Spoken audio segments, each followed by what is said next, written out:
Good evening, everybody. Welcome to Taxonomy Tuesday. I'm Chris. I'll be your host this evening.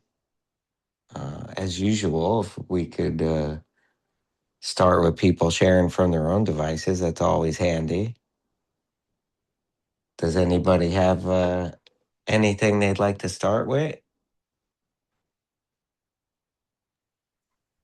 I can share a few for mine. Go for it. All right.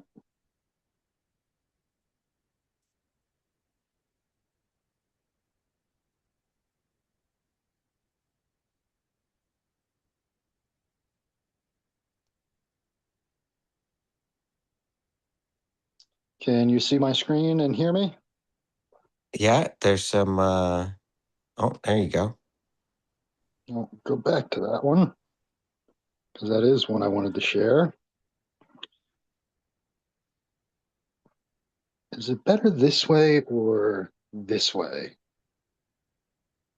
Oh, Looks it's like funny this. because I just turned mine and it was better, but then you turned it and then I just turned mine back and now it's better Oh, again. okay. How about people share that are on their computers? Is it better like this or like that? Oh, the first way for Okay. me. I'm on my iPad and it's better this way, I think. Okay, cool. So yeah, I found this a couple weeks ago on the underside, and it's funny. I found it on it was on the underside of a timber board, like a 2x4 type thing. Um, no, way bigger than that, wider than that. Anyway, timber. Um, but this species in particular is noted for being found on timber, which is interesting. Oh, wow. And it's a Wow. huge fruiting. Um, Probably at least 3 feet continuous, if not more. And it's got these really cool rhizomorphs, right? These thick thread-like things coming off the edge there. Yeah, that's really neat. What do you call All on the it? 2x6. Yeah. What were you saying, Hunter? What are you calling this? What is it? Fibroporia? Fibroporia. Uh, Mm. Radiculosa. So probably in reference to the ridiculous fibrils coming off. But the pores are really distinct on it as well. They're really big. Not a great photo, Oh, wow. um, but they're really big and angular. Maybe if we can zoom here, you can get a better idea. Hmm. So is this in the polypore book? No, I found it on Myco Quebec, and I probably put a link to the page. But yeah, look at all those rhizomorphs and how thick they are. It's like the honey mushroom one's almost that thick. Yeah. Um, White spore. Also, yeah, the white spore print was neat. I did look at spores. They were pretty boring looking. They were pretty small, kind of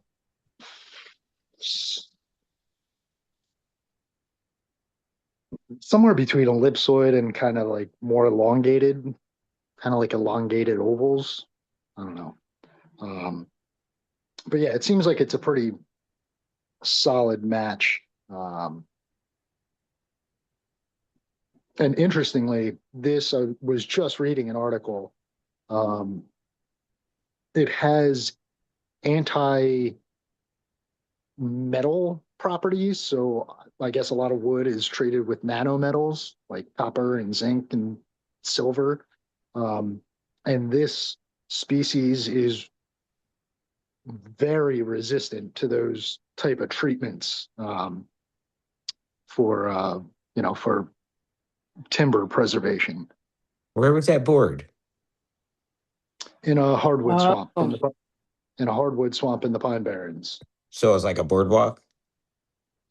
No. It was just someone dumped it there. Uh, It Because was in the one yeah, above it definitely looks like some old like pressure treated deck boards. yeah, that's what they were. Oh, you know what this is from?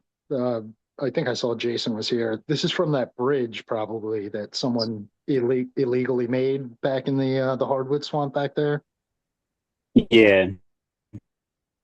Yep. Yeah, that's what it was. It was from someone was driving RVs back through this hardwood swamp, and made themselves a little bridge over a stream.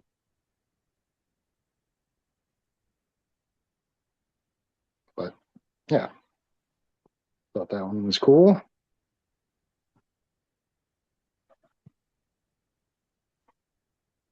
And I don't really have a plan here, but there So, was at so, least, so that thing was just a mass of pores plastered onto the board. yeah, so totally resupinate. Right. Super cool. And then I don't know. I feel like we've looked at this before, and you can see my notes here. Flammulaster, Pholiota. I finally decided on Pholiota granulosa, um, but the cystidia are really interesting. So you can kind of see it's less granular and more kind of tomentose or felty, kind of fuzzy, but those fuzzy bits do kind of break into scales right in the center there. Not a beautiful photo. But I chose Pholiota granulosa over Flammulaster just based on the stipe. I think Flammulaster has more like flocose material on the stipe, whereas uh, Pholiota granulosa is a little more like fibrillose. The thing that made me think Flammulaster was this, because the spores were very orange. Um, but, Yeah, color is, plenty of Pholiotas have rusty spores. yeah. I think you're right. I agree. I believe I found the same species on last Saturday. Oh, cool. Flammulaster, as you say, the stipe and also the cap tends to have more granular sort of ornamentation. And although it's not dependable because the appendiculate stuff falls off, Right. it's fairly persistent on Flammulaster erinaceus, is the little triangular velar remnants on hanging from the margin of the cap. But And I think I agree. yeah, We could both be wrong here because these are really close and hard to separate. But I agree. I think that's Pholiota granulosa. now the cool thing, look at these cystidia. Yeah. And Wow. yeah, look at that, right? Um, I actually think Flammulaster has similar cystidia, um, but they're cool looking. Wait, did we look at this one last week? No. No, No, I don't remember this. No, I don't think so. it looks like an earth tongue. because I said that I don't know. Maybe I put that in the comments or something because I thought that I said that out loud as I was looking at this picture. I remember saying out loud before that I thought this looked like an earth tongue, like a trichoglossom or something. You may have said it out But loud, just not to us. Okay. Well, I don't know who else I would say that to. And this is an in situ photo. Not a good one. But right at the bottom where it like meets the surface in that last one, it looks like it's got like a Yeah, like a subiculum or something. Like, yeah, yeah, yeah, I see what you're saying there. but it must be real flat because you can't see it in that one. Or it just could have been like a trick of the light, or maybe there was even something else up against it, just like Hmm. a leaf that Yeah. didn't come up with it. But yeah, even the Myco Quebec page for Pholiota granulosa, it says something to the effect of its distribution is not greatly understood because of its confusion with Phlamulaster arenaceus. So even Michael Quebec is like, I don't know, they're tough to tell apart.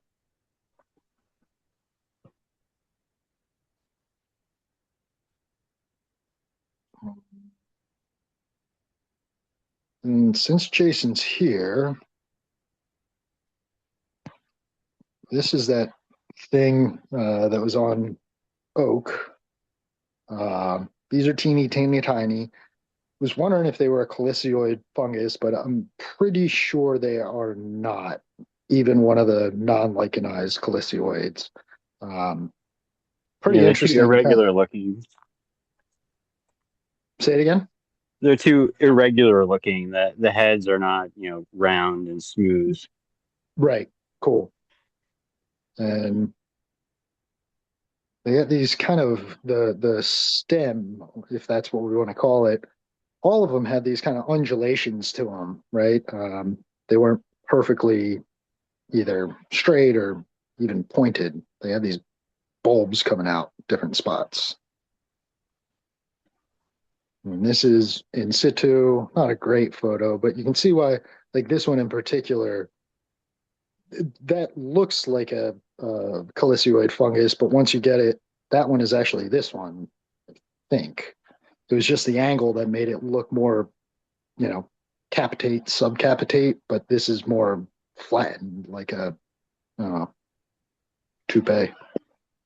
So is that bark or is that a lichen on the? So, well, yeah, there. I think we're several lichen that we were checking out here. Some of what I was looking for was like a thallus or something like that. Actually, we'll come back to the microscopy. Where is that photo?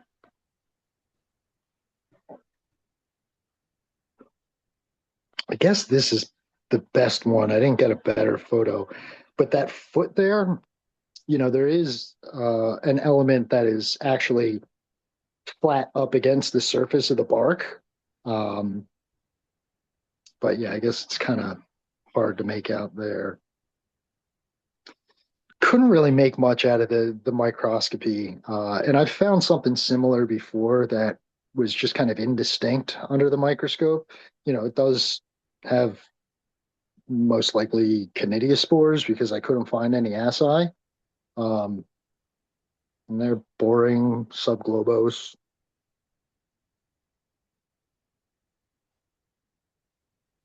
But other than that, there were no real structures coming off of the thing other than this photo, which, I mean, that's just probably hyphae. But yeah, I'm not sure what it is.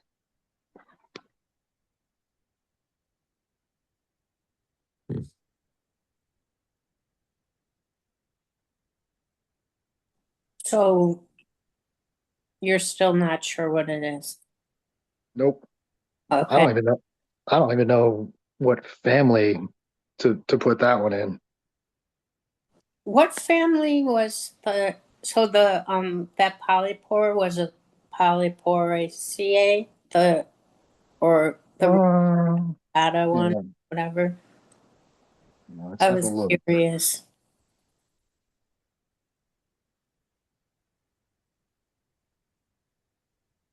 Gotta go this way.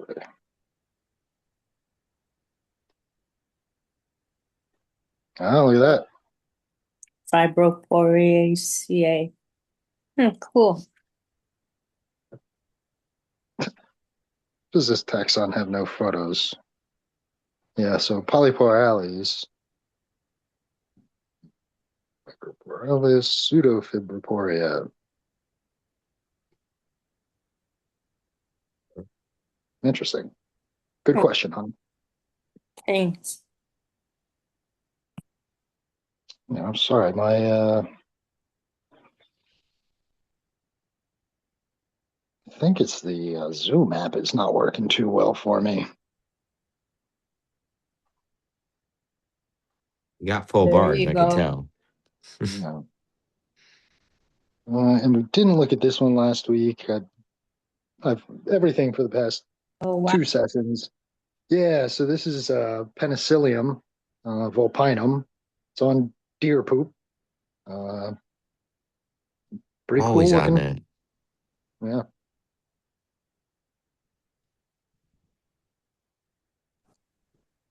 Also pretty small. You can see it on the upper left there. Now these white kind of more pointed things, I don't know what they are, and I do have a separate post for them. But I also kind of can't rule out it being some sort of stage of the penicillium, or it could be a distinct fungus. I don't know. I did the microscopy on that, and it was pretty much all just bacteria.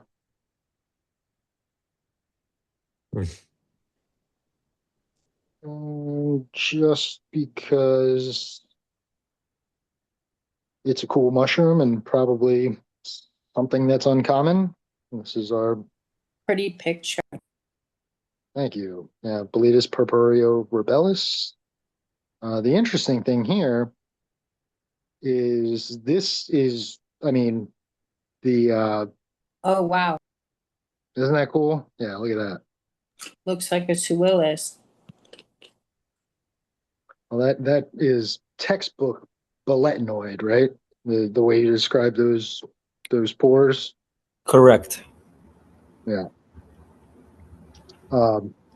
There was no Atlantic white cedar in this swamp that we were in, and I think the descriptions of Boletus purpureorubellus, they all mention cedar swamp, cedar, Atlantic white cedar. So, or maybe I'm wrong, and it doesn't. That's not always mentioned, but I thought it was interesting. It's the first time I've ever found it not in an Atlantic white cedar swamp.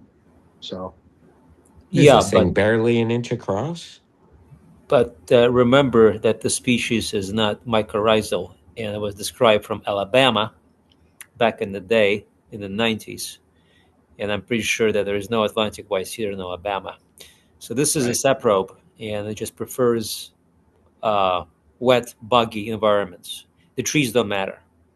Right. And where, where we are in where I am in South Jersey and where I go looking for mushrooms in the Pine Barrens, a lot of those environments do have the Atlantic white cedar, but Correct. the mushroom itself is not, it's growing on the sphagnum, right?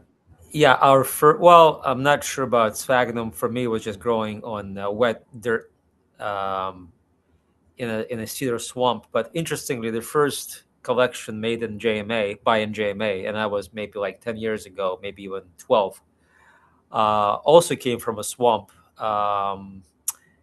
Nina knows that spot, Prince Road. Yeah, I haven't been there in ages, and that location also lacked Atlantic white cedar. It was a wet but not necessarily very boggy area, and it had pine, white pine.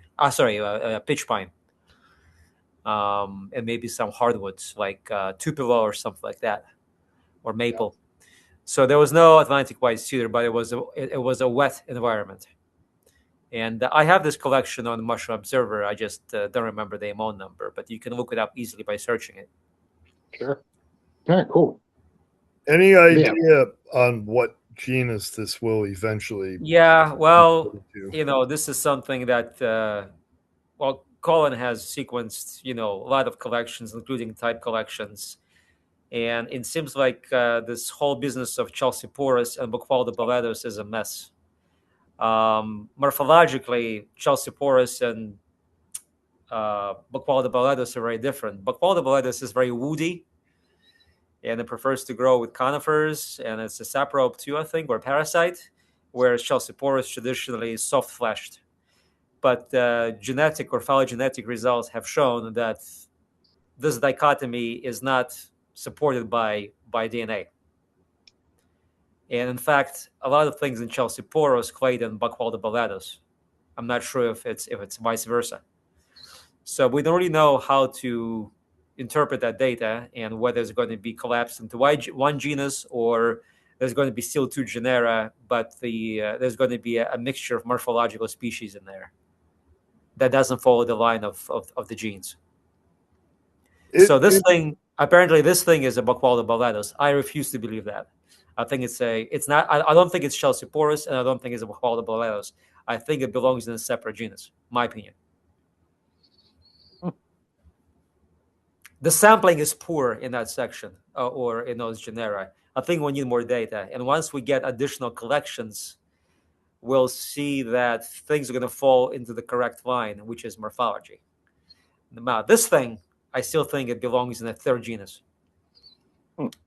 Monophyletic. That's my opinion. But who am I?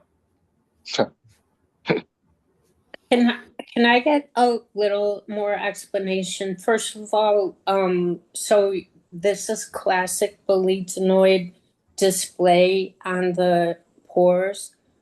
Is that what you said? Yeah, it has these kind of a pseudo-radially arranged compound irregular pores, which is more common seen in Swillus. Look at how intricate, how honeycomb that structure is. This is spectacular, I think. I think it should make a cover of some, mycological journal. It looks like the pores look like Boletinellus mariolioides. Or something was formerly in Fuscoboletinus. Yeah. Yeah. Those, they're now in Swillus, I think, all those species. Correct. Yeah. Swillus is monophyletic.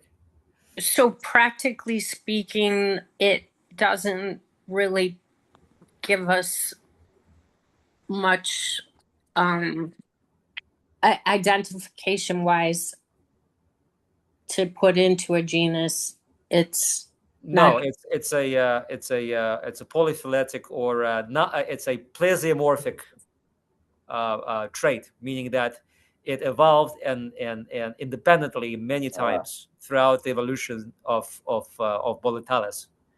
So you cannot say that, if we have this particular hymenophore structure, it falls into a particular subfamily or a genus. That's not true.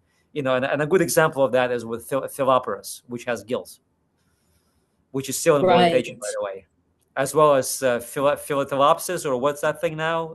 Boletinoides? I forget the genus name. Same kind of idea.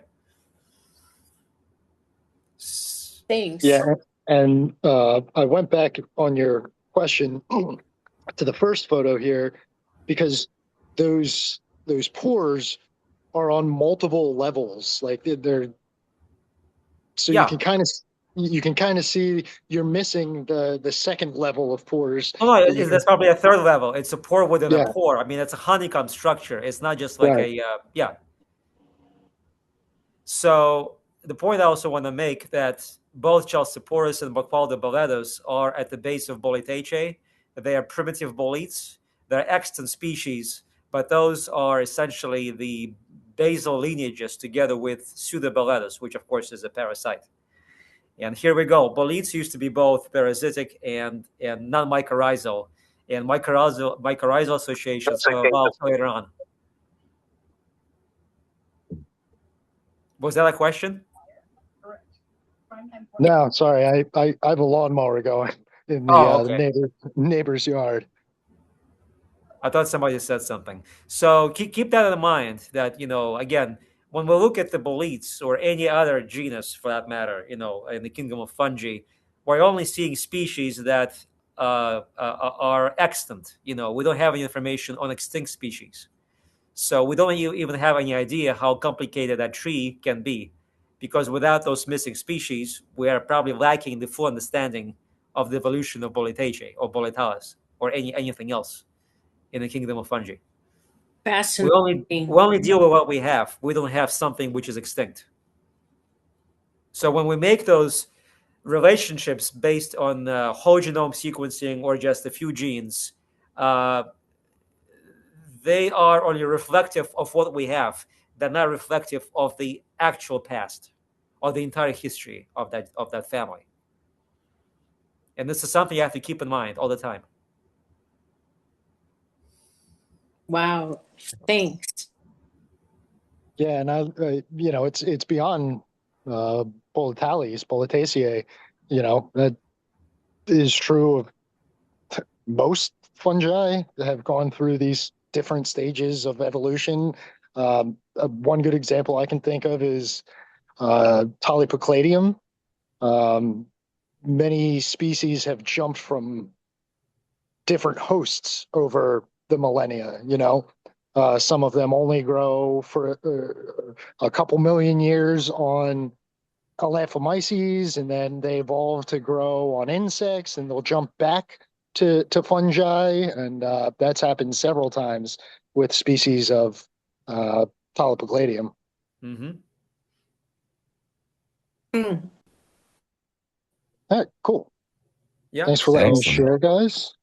Yeah. It's by the way, where did you find this approximately? In the sense that, is this the spot where you've seen this before, or the spot is new for No, you? no, I think this is a new population down in Atlantic County. Atlantic County. Okay. Yeah, And Kira found this, and Jason elsewhere in New Jersey, and I have my spot in the sense, or the club spot at Brandon Burns State Forest, and that original location at Prince Street in FPP. But this thing is scattered, so it has several populations, obviously, and they're not interacting probably. So it'd be interesting to sequence these things and see how much genetic information they exchange.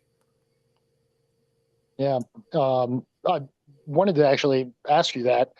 I mean, in terms of rarity, how rare do you think this thing is? Do you think it's probably not as rare as it's not collected or seen that often?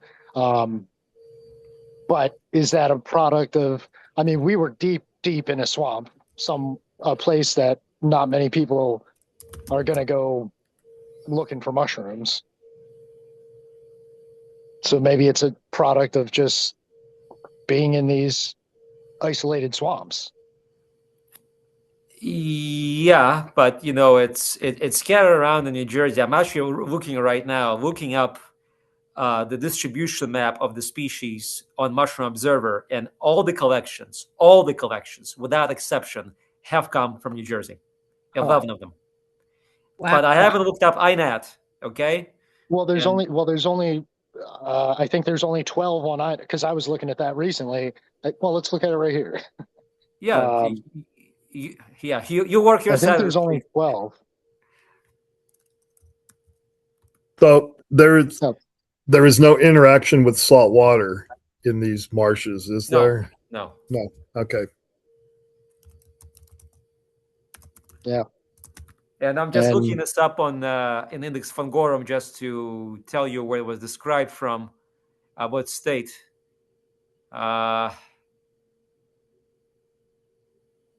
It doesn't say here, but I think I read a publication a long time ago. It was somewhere in the southeast. I think it was in Alabama or Georgia. It was not from New Jersey. Yeah. Yeah, I seem And to I think, remember it was Florida, but if it was Florida, Alabama, or Georgia, all of them have Atlantic white cedar. Not that this, that means that this is associated with it, but the INAT Trust does have a high quality record, or what I believe to be accurately ID from Florida and Delaware. And then there's another one from Virginia that I think is questionable. So there's one from Florida, you said. Yeah. Let's take a look at that one.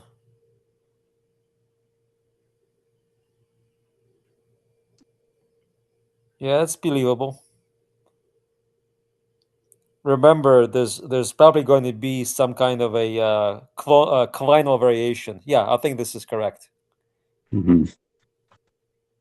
But there's going to be collinal variation, like for all mushrooms or boletes. They're going to look a little bit different, hundreds or thousands of miles away. What about the one in Virginia? oh, I was looking at this one before. Yeah. That's not it, I think. Yeah, I think that's questionable, right? Yeah, that's questionable. That's not it. That's probably Hortiboletus. Yeah, that's what I was thinking. Look at that kind of Yeah. Yeah, I'm not seeing. I mean, the pore surface. I mean, it's kind of fuzzy, but it's not. It's just Oh, boletoid, I think. look at how it's growing. Well, Oh that's yeah, not necessarily an indication, but yeah, I'm looking at the pores and they're not boletoid, and the stature is wrong and the stipe is wrong. Yeah, the stipe. yes. I mean, stipe should be red, right? Yeah, yeah. Hmm. This is a Aureoboletus, so that is out. Oh, sorry. What about the one from Delaware? Yeah, this is this That is looks this right. this is this is the real McCoy. Yeah, And I know the gal, she's from the yeah, Washington D.C. club. Oh yeah, this is the typical presentation of the Pileus for the species. yeah. Their name starts with an A, right? Annie, Yeah, yeah, yeah, she was very active on Mushroom Observer for a number of years, and then she disappeared completely. Like, you know, I don't know why, but maybe she switched to INAT or something. I have no idea. But and she then goes to that she goes to that Sequanota foray in Pennsylvania that I've never been to. oh, and then all of these observations are from friends of the program here. They're all me, Marisol, Jason, and Kira. So Right. So cool. this thing likes New Jersey. I mean, it likes the coastal plain, of course, and but its range of distribution obviously exceeds the Garden State because, Yeah. like I said, the type came from one of those deep South states. Yep. I'm gonna keep calling it rare. I mean, it is. I mean, It's it's less rare in South Jersey, but maybe uncommon in South Jersey, but globally certainly seems rare. it may not be rare in the sense that it could be growing all the time in bogs, but we don't visit bogs. They may be inaccessible. People don't go there to collect, so it's often overlooked. It's just not found. It doesn't make it rare. I mean, it's there, but people don't find it because they don't go there. Right. Yep. That was kind of what I was getting at earlier. Just starting to talk about the rarity aspect. So I agree with Yeah. that. Plus, it's only up, August, September, October. It's part of the year, and probably not every year. It probably has good years and bad years. Nice. Yeah, Cool. nice. So I've nice, been. nice, lovely discussion, lively discussion. Thank you, Yeah. thank you Yeah. all. Thank you. I'm gonna stop sharing because I've taken up the first 45 minutes of the. Oh God, I do that every time I leave No, the. I'm at fault here. I extended that purpureorubellus discussion for another 20 minutes. Well, it was good stuff. It was good stuff. I'm never tired of seeing this bullied. Yeah, it is a stunner. It is a stunner, yeah. So, Brandon, I want to put a name in the chat for something that is close to, but probably not exactly your calycioid looking like thing. I know it reminded me of something I'd seen in the past. Oh, cool. Thank you. Natantiella.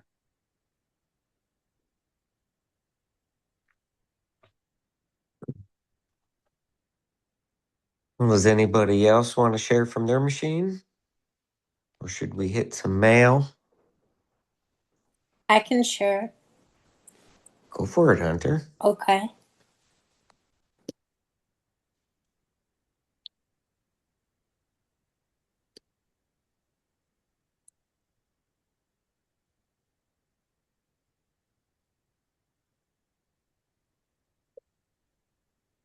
Um, can you see this? Or no? It's it was there. It was a red one. Okay, good. It'll be back. Mhm. Can you see it now? There it is. Okay. Yeah. So you're probably all familiar with Phlebia incarnata. It's really the color's off on my photo. It's really more pink than red, and it glows. It grows, I believe, exclusively along alongside or with Mysterium ostrea, and there's a relationship between the two, which I'm not sure they've fully figured out. Pretty But sure I think it's parasitic on the Mysterium. okay, Phlebia on the Mysterium. Mm-hmm. Oh, it's the other way around? I thought it was Mysterium that was parasitic on Phlebia. I could be wrong. I'm pretty sure it's. I'm not the, challenging you. I'm just saying that I probably had it wrong, but Mm. I have to do some fact checking again. Yeah, I'm gonna do the same. Speaking of which, Nina and I were at Washington Crossing on Saturday, and we led a mushroom program for a few people associated with the Nature Center, both the public and the employees, and we actually found a Mysterium species growing on Phlebia incarnata, but I don't know what species. It's not Austria, obviously. It's do you know if it's lobatum, fasciatum, or tomentosum? Oh, me? No, I mean anybody. Oh, Is it a specific species of Mysterium involved in this relationship, is or it could be any of the Mysteriums that are in North America? On Mushroom Expert, it says, in my experience, Phlebia incarnata is almost always found growing alongside or even intertwined with Mysterium ostreata, Ostriata. though I am unaware of any officially documented relationship between these fungi. Many collectors and mycologists have also noted this apparent association. Well, it's Mysterium ostrea, not Ostriata, and we don't have the species. Mysterium ostrea was described from where Papua New Guinea is, the Oceania. It's not even from Europe or anywhere else, I think. We have Ostria. No, we don't have Austria. Okay, we have Ostriata. No, we don't have Ostriata. We have lobatum, fasciatum, and tomentosum. And that's it. You're sure? Well, the ones that look like this. Okay. Yeah. Yeah. Of course, we have, Mysterium complicatum and other Mysterium species that Right. don't look like this. But the trio that sort of presents like quote unquote Mysterium ostrea are those three. Okay. Yeah. No, I have no clue. However, I did do the microscopy, and what was really cool, I believe, is I ended up I did the microscopy on the Phlebia, but I think I got both set of spores. But I haven't looked deeper into what might be what, but So the what do you think the big dark things are? Phlebia. Phlebia. Okay, because I'm not sure what Phlebia spores look like. If I have seen them, it's been a long time. But that's only a guess, actually. What's the staining agent? Uh, um, flaxine, the pink one. What is it? Flaxine, right? Okay. Yeah, yeah, Yeah. I don't use them. Actually, I think I gave you mine. yeah. That's what I use. Yeah, the pink one. Yeah, I like it. I like that one. I'm kind of stuck on it. But yeah, I mean, these are clearly two different mushroom spores, correct? I mean, is that what everyone thinks, or just me? I would say so. Okay, so I thought that was kind of neat because I'm gonna have to walk back. I don't know why I had it in my head that Phlebia was parasitic on Mysterium ostrea complex, but I can't find a source supporting that.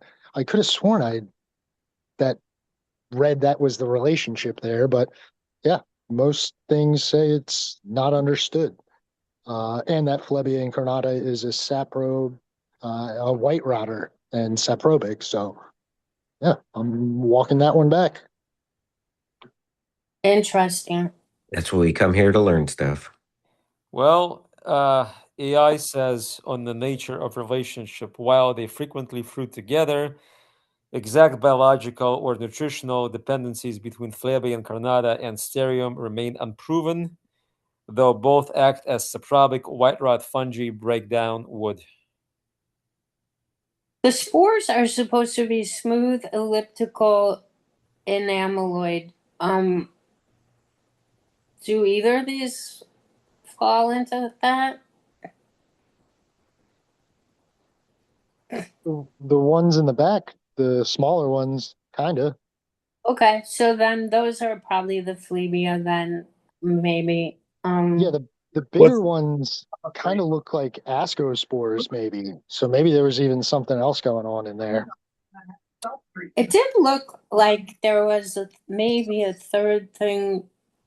Maybe not, but those little black cups, or is that Sterium? See in the middle there? Oh yeah, that Maybe. might be. That might be. Well, let me zoom. What is the name of that thing? Uh, I'll find it. Okay. Okay. Well, yeah, I thought it was fun. It was fun to get both these spores on there, and I unfortunately Mushroom Expert does not show a picture of the spores for Phlebia and maybe for Sterium, but I well, let me just take a quick look. It's that genus that I can never figure out how to say. The biscuit, Oh, Biscagnagia, but not the Atrotomentosa, marginatum, possibly. okay. So that could be in the mix then. Okay. Yeah, I'll have to see what all these spores look like. Yeah, I'll pop a link of I found that I think this year. I'll pop a link in the chat. Oh, great. Thank you. Okay, so this Stereomostrea, which I guess we don't have, but Michael Quote has it, and he says they're smooth cylindric and amyloid. So that's interesting but of course that's Ostrea, which who knows. So anyway, so yeah, I enjoyed it, even if it's inconclusive. Then this one I found in someone's yard, and uh, would you call that flocos, a cap? Mm.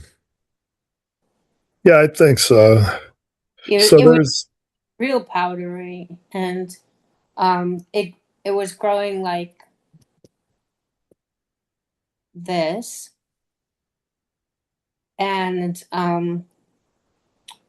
this is just another close up. so what's the genus for that thing? Cipistipes? Is that Leucoagaricus? Leucocoprinus? Oh, that sounds good, because I was leaning Yeah, to. but I don't know about the ring though. Check to see if that is supposed to have a ring. I think Yeah. it does have a ring that falls off. These look pretty young though. Yes. Leucoagaricus, it's just like it didn't really fit any of them, but maybe. Leucocoprinus. But Yeah. so I think it's a white or cream spore print.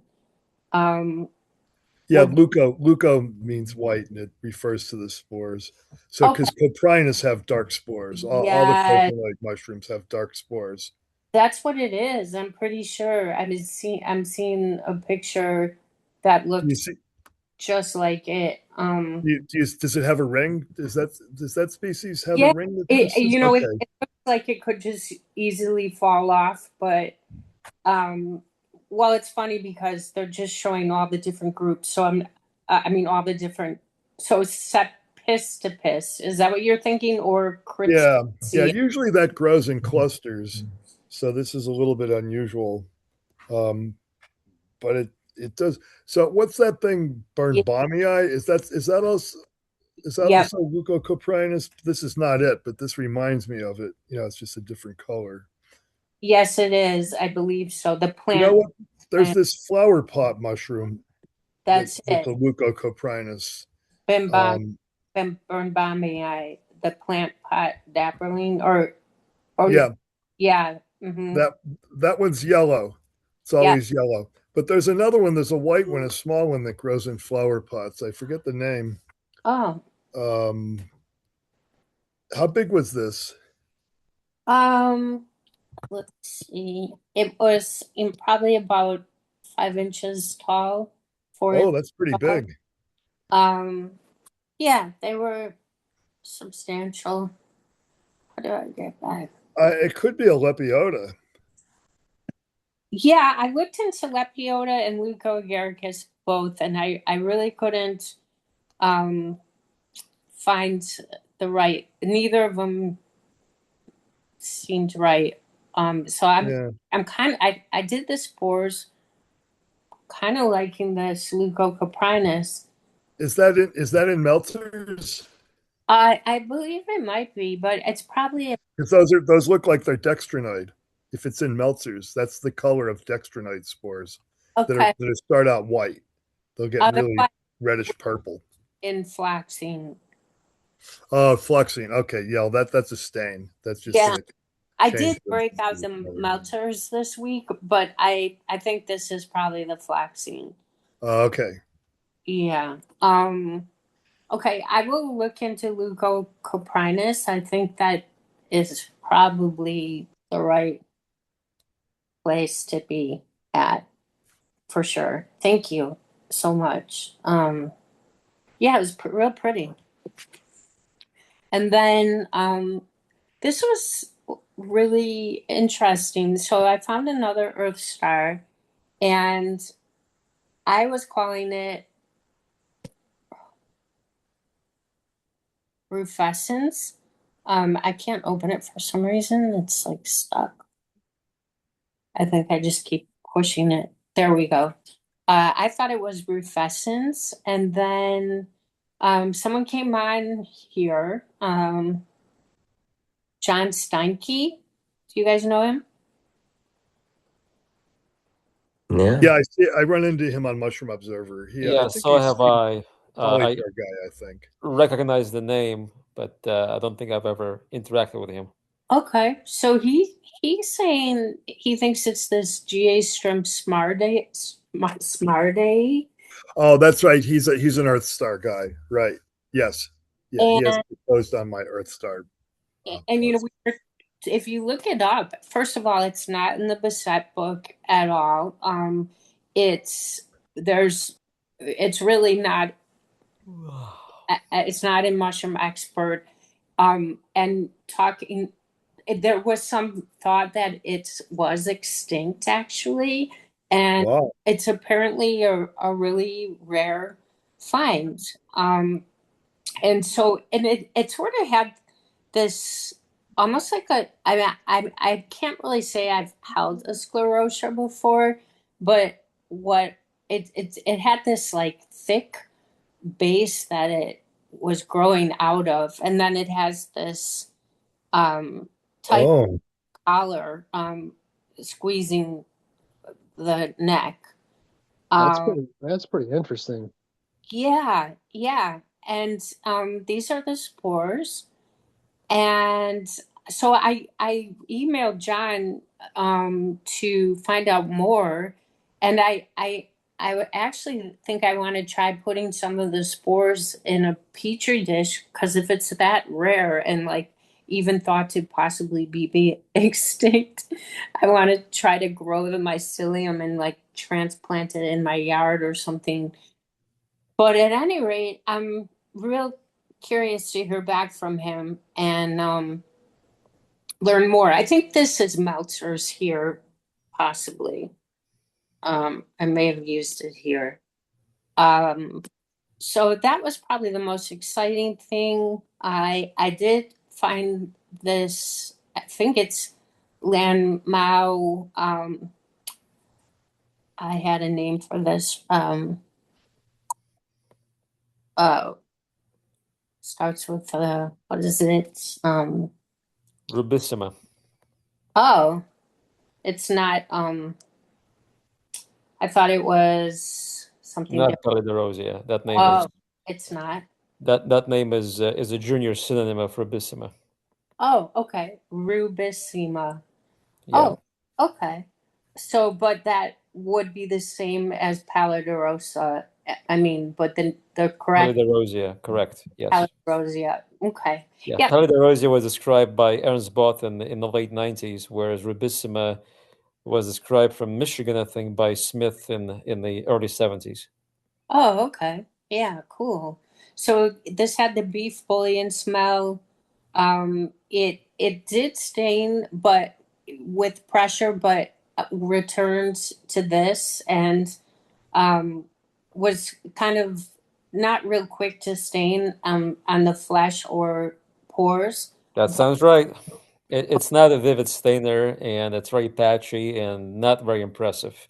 It stains more on the surface than it stays inside. Okay, and this is edible. This is edible, but apparently the flavor is not very strong. Okay, I But find but your mileage may vary. That's what I heard from other people. I've never tried it, or maybe I have in a long time ago when I thought this was bicolor. okay. I find the smell, that bouillon smell, to be a little overwhelming. Like it kind of sticks with me. It seems like it gets on my hands, and I can't sort of shake it. It's in your head. Is it okay? Yeah, yeah. I never noticed that. As a matter of fact, we've seen quite a few rubissima at Nymph in Montalto, and the smell was actually fairly faint. Only maybe one or two collections had a stronger odor, but Oh, we were arguing about those Lanmaoa, but in the end, I think they were all rubissima, with maybe one exception. okay, cool. Well, I can let move on. We can move on and let other people share. Oh, thank you, Hunter. Yeah, Does well, that, just that, that, that- really quickly. Um, just sorry, I know I just but can you but click on this one? Yeah.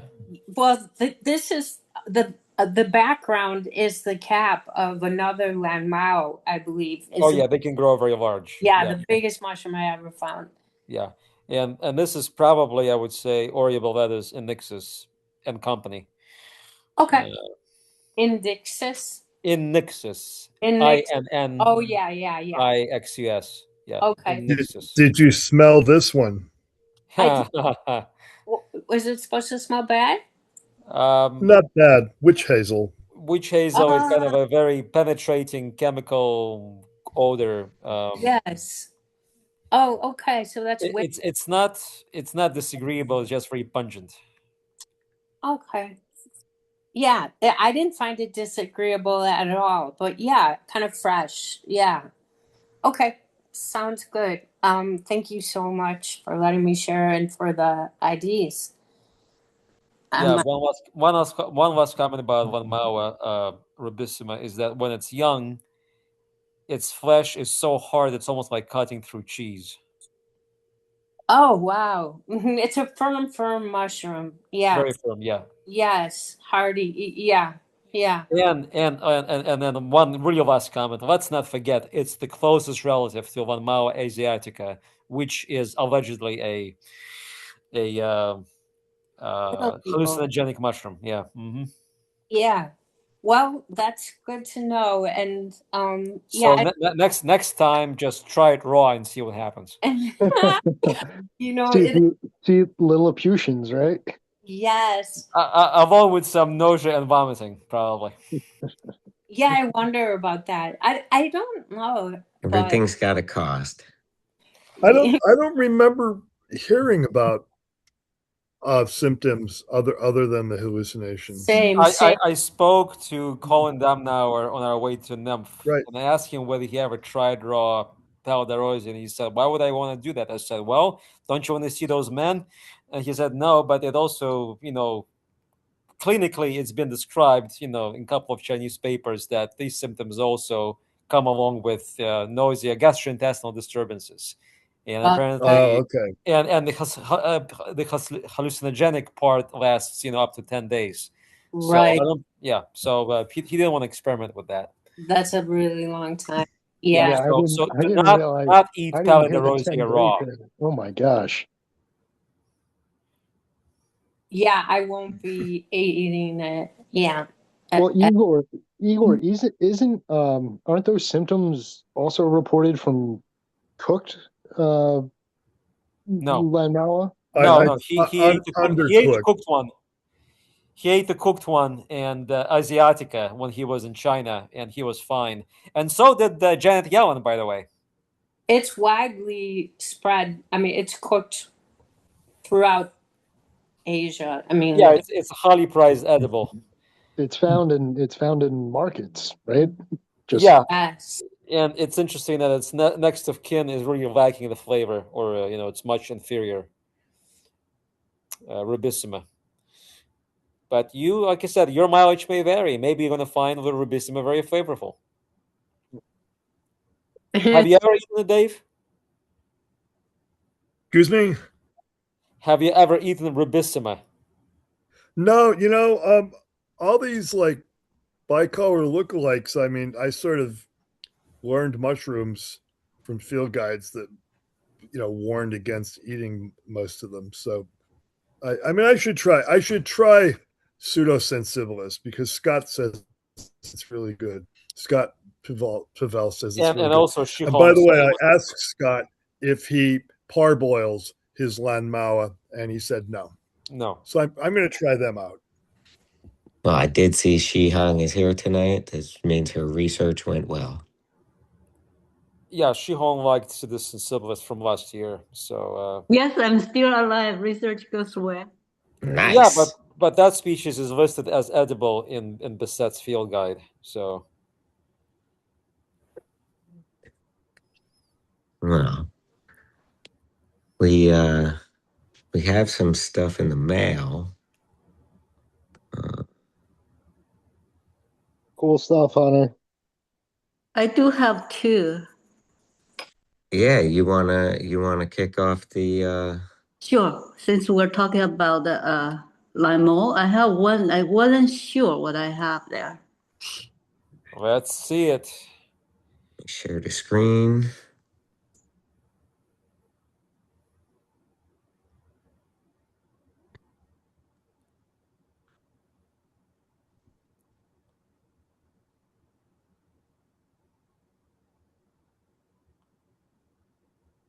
Okay, it's not this one, but this one is from 2 forests back. I never get a chance to ask 2 Igor, forays what back. is this?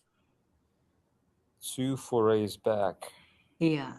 Yeah, this was That was Thompson? Thompson. Yeah. Yeah, this looks like Aureoboletus roxanae. Aureoboletus. What's the species? Roxanae. Yeah, I was going to say that also. The pores are a little strangely colored, but no, the pores are in line. They're kind of whitish, and then they become sort of pale yellow. yeah. So Roxanae, I'm going to put it in the chat, the name of it, so you can. It's named after. That would be great. Got a bit of a root on there. Yeah, it's from very sandy area. Pretty. Yeah, this is from Helmeta. Yeah, that's right. Yeah. Yeah. There's more than one innixus, and there's more than one roxanae, I think. And remember that we still think about those species concepts in terms of our interpretation of the original descriptions by, who was it, Peck or Frost? And recall that all those old descriptions from the late 19th century were very brief and not very informative. So we still have to sequence the type collections to be completely in line. And I don't think we are. But this is what we call in our modern times, roxanae. Roxanne. Okay. Yeah, I put the name. Yeah, it's like Roxanne, but because of the E at the end, you pronounce it roxanae. Roxanne. Okay.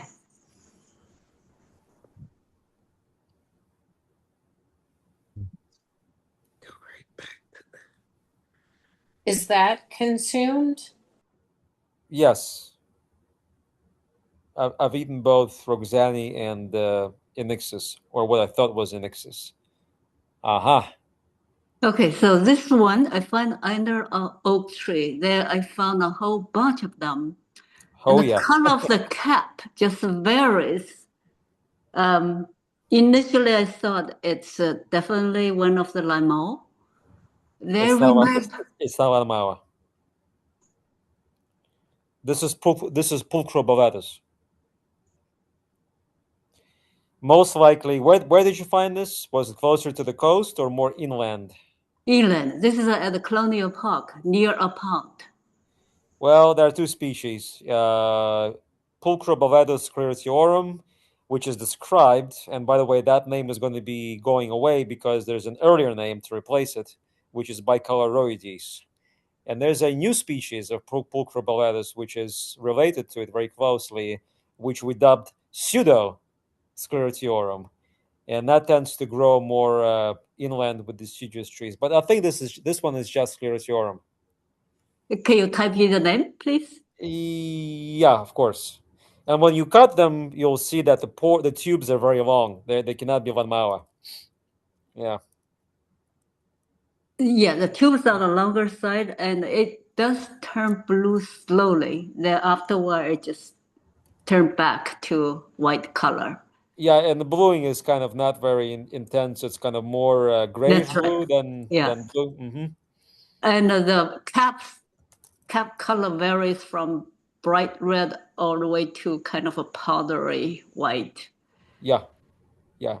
I'm pretty sure this is actually sclerotiorum. And is it edible?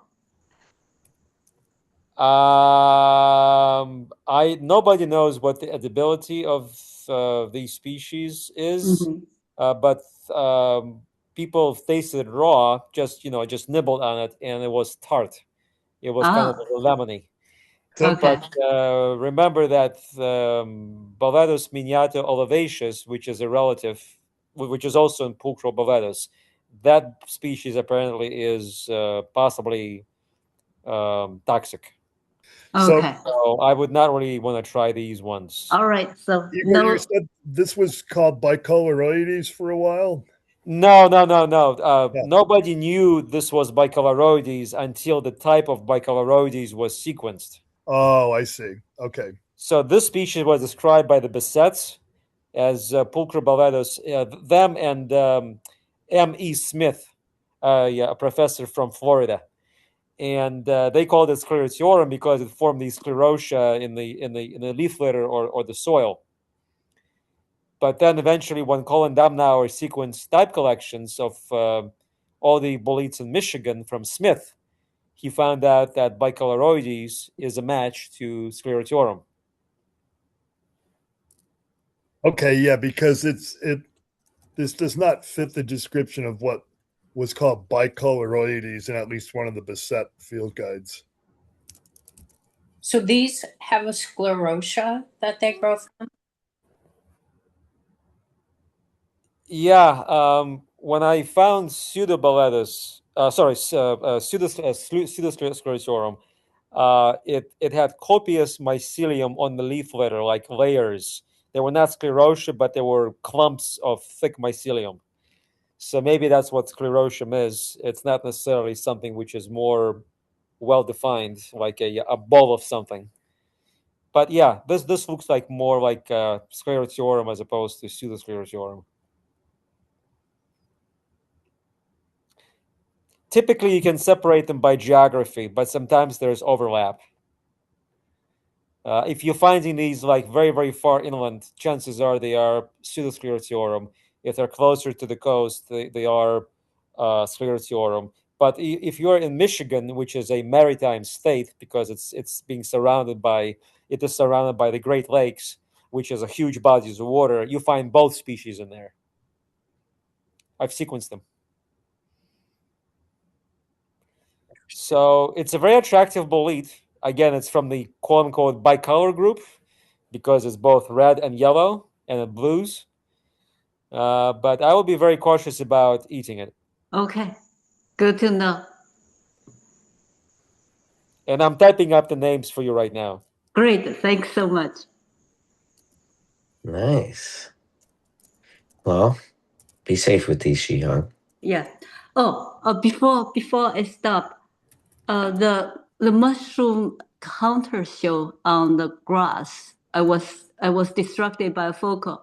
Does it have a volvo at the base?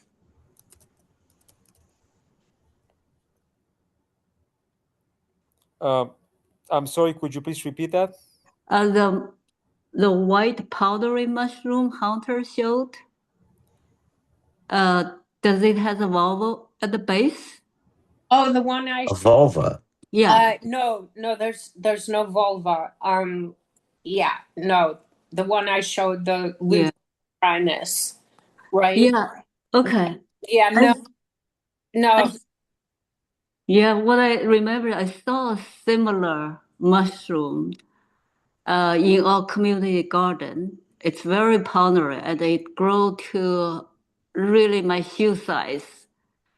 And it has a ring on the top.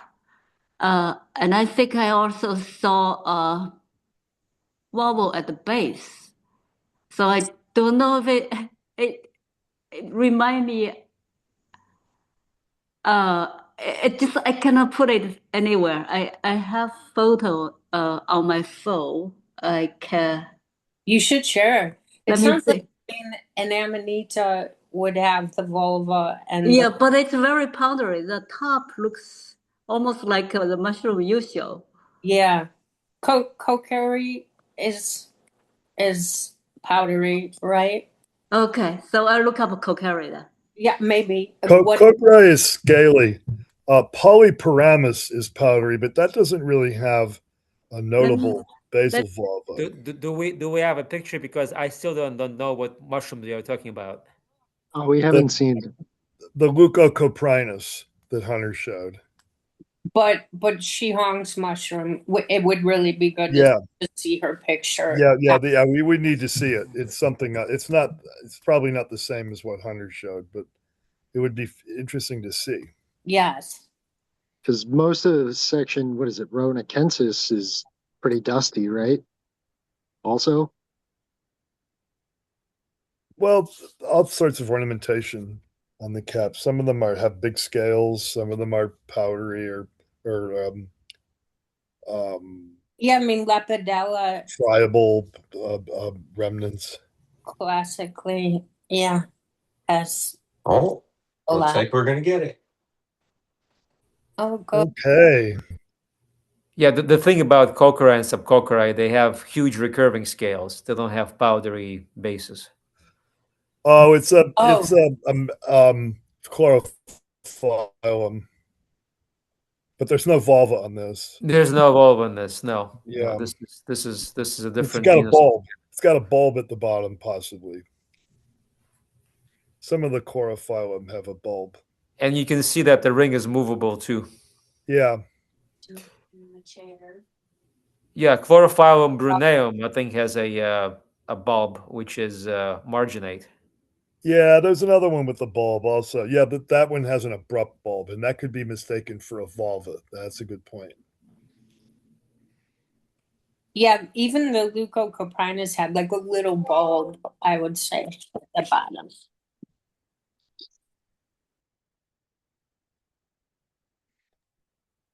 yeah, you can't even see in this photo the bulb, and it does look like there's some material at the top of it, but not necessarily a vulva, a UV, right? Yeah, it does have the look, but it's kind of hard to see.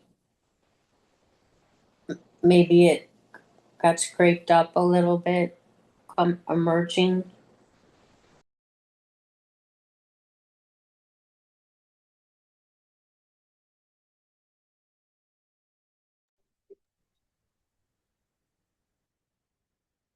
Probably gets a lot of water there too, right? There's probably some overhead sprinklers.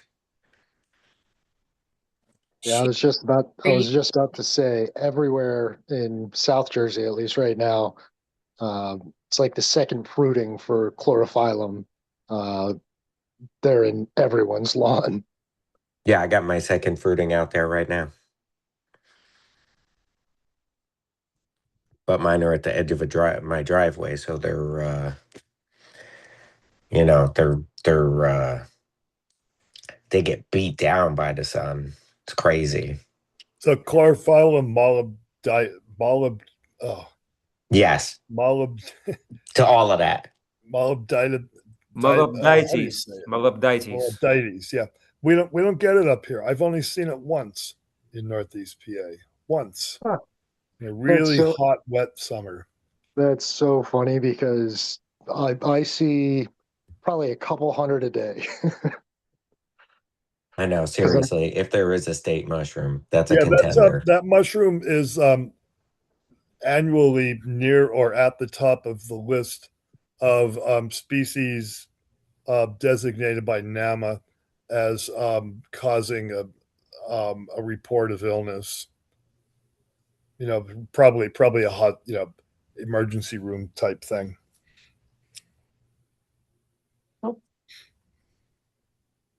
Nice. Thanks, Shihan. It's fun stuff. I know Doug had one. You around, Doug? Yeah, I'm here. I saw you made it in. You had trouble getting in? Yeah, I have this old email from the 90s and it fills up, and they want to charge you a lot for extra space. So I need to delete some things from there. But I was able to send you that photo from INET. Do you have it there, Chris? Sure do. Let me get my bearings. I just walked in the door here. I went to a short trip to upstate New York and stopped above the Hudson River in the highlands there near the town of Catskill. It's a beautiful area, and there's a bridge there that's neat called Rip Van Winkle Bridge. You can walk across it. The Hudson is very wide there. It's about a mile. And went up to a park just to, take an hour, walk, stroll, see what I saw mushroom-wise. And I saw this. I didn't recognize it. What I came up with, it had a very, cracked orangish cap, and it was growing in a kind of a mixed hardwood forest. You see the hollow stem. I think I took a picture of the stem also. Yeah. And these pores. And it was very rigid. It wasn't, and the cap was not viscous. If we could go back to the cap, it had this little white rim around it. There was only one when I saw it, but I saw some smaller ones down in the forest elsewhere. And what I came up with was the chestnut bolete, Gyroporus castanea. And I was unfamiliar with it, and I don't think it's that uncommon. I suspect some other folks have seen it, but I tried to research it a little bit. I looked at Michael Quo's. He had quite a long dissertation on it about whether the species were correct. It's apparently a monogeneric family, Gyroporaceae, and recent gene sequencing has stated that it's more closely related to sclerodermoid fungi than it is to the bolotales, which is interesting. And there's some groupings which include both of them, taxonomic groupings. I saw originally that it was 11 species, but searching around, some people said it could be 46 species. It's got a wide distribution. Obviously, with the name, one would expect to find it under chestnuts. I've seen a number of chestnut blighted trees near where I live that sprout, maybe 11, 12 feet. I'm sure plenty of folks have seen them. French Creek Park has hundreds of them. I've never seen this species there. was under oaks, and of course the chestnuts are in the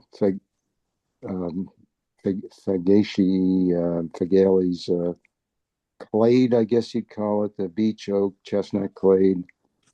And a little research, apparently this group of ectomycorrhizal fungi underwent a rapid, I guess we'd call it a radiation around 50 million years ago. It was around in the Triassic and Jurassic, but after the end Cretaceous and the climate change, it freed up. And as we all know, there's a lot of temperate forest ectomycorrhizal fungi. Clicking on some references Quo had, I found that using genetic techniques and making inferences that this type of symbiotic ectomycorrhizal lifestyle evolved separately at least 78 to 82 times, where it invaded different genera, species, families of hardwood trees. It's mostly involved with temperate forests up here, but does occur in the tropics. And what else? Apparently the mushroom has, I don't have a microscope, but apparently it has very straw-colored spores, different than the olive brown spores of the boletes. Trying to think what else I could say about it. The evolution is interesting, you know. Can I ask a question? Is castanea in reference to a tree association or the color of the thing? I No, believe it's named for the color. Same. yeah, I would guess maybe the color, but of course we don't have any large chestnut trees anymore, so it's hard to know. This And is It's an this species grows with oak, hickory, and well, it's more than one species, as you said, and I think they're still finding new genetic variations. yes, So I have found it once in Vermont where there was no oak or hickory. There was a lot of beech trees, and there were a lot of them in those woods. That was only one time. Here in Pennsylvania, oak hickory woods. same. And an interesting thing about these Gyroporus is the way the cells are arranged in the stipe, not longitudinally, but sort of going around the stipe. That's why you're able to snap the stipe like a piece of chalk, so it breaks according to the way the cells are arranged. oh, that's interesting. Yeah, And the stalk is chambered at first, and the chambers might have uh, some pithy stuff in them, especially on sort of the part of the chamber that's the wall of the chamber might have white pithy stuff, and that pithy stuff sort of goes away as the fruit body gets a little older, and often insects will come up through the stalk, and so then you'll just see one long hollow chamber that darkens, probably because of the insects. It's considered a very good edible, but it's hard to find a lot of them at once. So you dry and collect, and then eventually you'll have a meal. I thought it was interesting in my research. It opened up some things I never really thought of about the spread of temperate forests during that time, late Eocene and a little bit earlier, and the evolution of this ectomycorrhizal as opposed to the arbuscular mycorrhizal lifestyle. Occurring independently so many times, and the coevolution with the fungi and the trees is interesting in that these ECM mycorrhizae, ectomycorrhizal, they secrete these enzymes in these special secretomes that somehow break down matter so that it makes nitrogen and phosphorus available to the fungi, to the tree, sorry, and then the tree, of course, gives carbon to the mushroom in exchange, and this mutualism is pretty interesting that it evolved so many times. It must have some very great evolutionary advantage. Just thought that was kind of interesting to think about. And you read about these foresters. I've seen these webinars. They'll go to, let's say, South Africa, and they want to plant some tree that's native to Europe or vice versa. And, you know, they're getting what they think are mycorrhiza from where the small trees were obtained for. They were shipped and trying to inoculate the soil, which is interesting. And then you see all over the internet, you know, where people are selling these mycorrhizal mixes. You wonder how successful they are, or whether the uh, tree saplings just have them there in themselves. Maybe someone could comment on that. If I think it's become kind of a big business with trying to regenerate soil and things like this. So anyway, I just took a dive into that, and it started to make me wonder about that. Maybe anyone has a comment on that question about. I mean, I think most of the stuff, the mycorrhizal stuff that they're selling for plants is, not like, micro fungi stuff that's not really putting fruiting bodies up. And honestly, I think a lot of it's just mumbo jumbo, just another stuff to sell people. Yeah, that was my impression. I don't know enough about it, but that was my impression. I also got off on a tangent. There's some people looking at soil, eDNA, environmental DNA in soil, and they're finding interesting correlations, you know, with tree species, and it's getting to be a new field, which is interesting, even whether the collecting the root tips with the mycorrhizae and sequencing them can bring up species that have not, you know, they're cryptic, that no one has really described their fruiting bodies. So it should be an interesting future with this, if that's pursued by the labs that are doing it, looking at soil and also looking at root-associated mycorrhizae. It should be quite interesting. The other thing I didn't understand, but is that these ECM organisms evolved from saprophytes, which were around much longer in evolution, and they, you know, like lignin degrading white rot and brown rotters, and they lost their ability to degrade lignin and other uh, polymers of glucose, and somehow this allowed them to develop this new lifestyle, which is kind of interesting. I guess there's a huge energy to create all these enzymes to break down the tough polyphenols in lignin. So it's interesting. Let's see what happens, but there's a lot there. Nice. Well, thanks for sharing your chestnut bolete. Yeah, you're welcome. Thank you.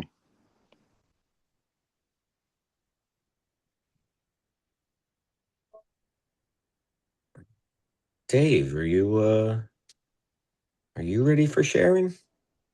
I'm here. Yep. I think I have things that were not recently found, but were sequenced recently. So this one I find interesting because I'm not sure where Steve Russell got the notion to call it aurantiorubescens. Now that name is a provisional species name on the Amanitaceae website. But Rod Toulas originally was calling this Aureoboletus 02. And but the sequences that that this matches with are labeled Aureoboletus 04. So I'm not sure where Steve got the idea, or somebody else may have been Ohio, the Ohio mushroom DNA people may have got the idea that this is what aurantiorubescens is. And this one does have a yellow underside on the partial veil, similar to what's that other one? Aureoboletus subucula, I think, something like that. Aureoboletus, yes. Yeah, Aureoboletus. That's what I originally proposed this as. But Aureoboletus only matches this DNA by like 98.3% or something like that. So and these 04 sequences, they all match each other pretty highly, like very high 99% or 100%. So I'm just wondering where the use of this name has come from, because I couldn't find anything on the Amanitaceae website. There is a page for aurantiorubescens. It does not mention the yellow partial veil. At least I didn't see anything there when I read through it. That's a good picture of it. I like that. Yeah, all these pictures are beautiful. It's so well documented. And before we get too far into the weeds on the actual sequences here, are these both, and other species obviously, what I, as kind of a not an Amanita guy, call Aureoboletus group? Aureoboletus group? Yeah, these are blushing amanitas. Mm-hmm. Yeah. INAT would call it rubescens group. Yeah, I noticed that they put it back. Yeah, I don't know. Rubescens. Somebody took issue with the Aureoboletus thing, so I don't know. I think Blushers. one of the curators is from Europe, so they may not have liked that name. I don't know. Dave, have you ever eaten blushers?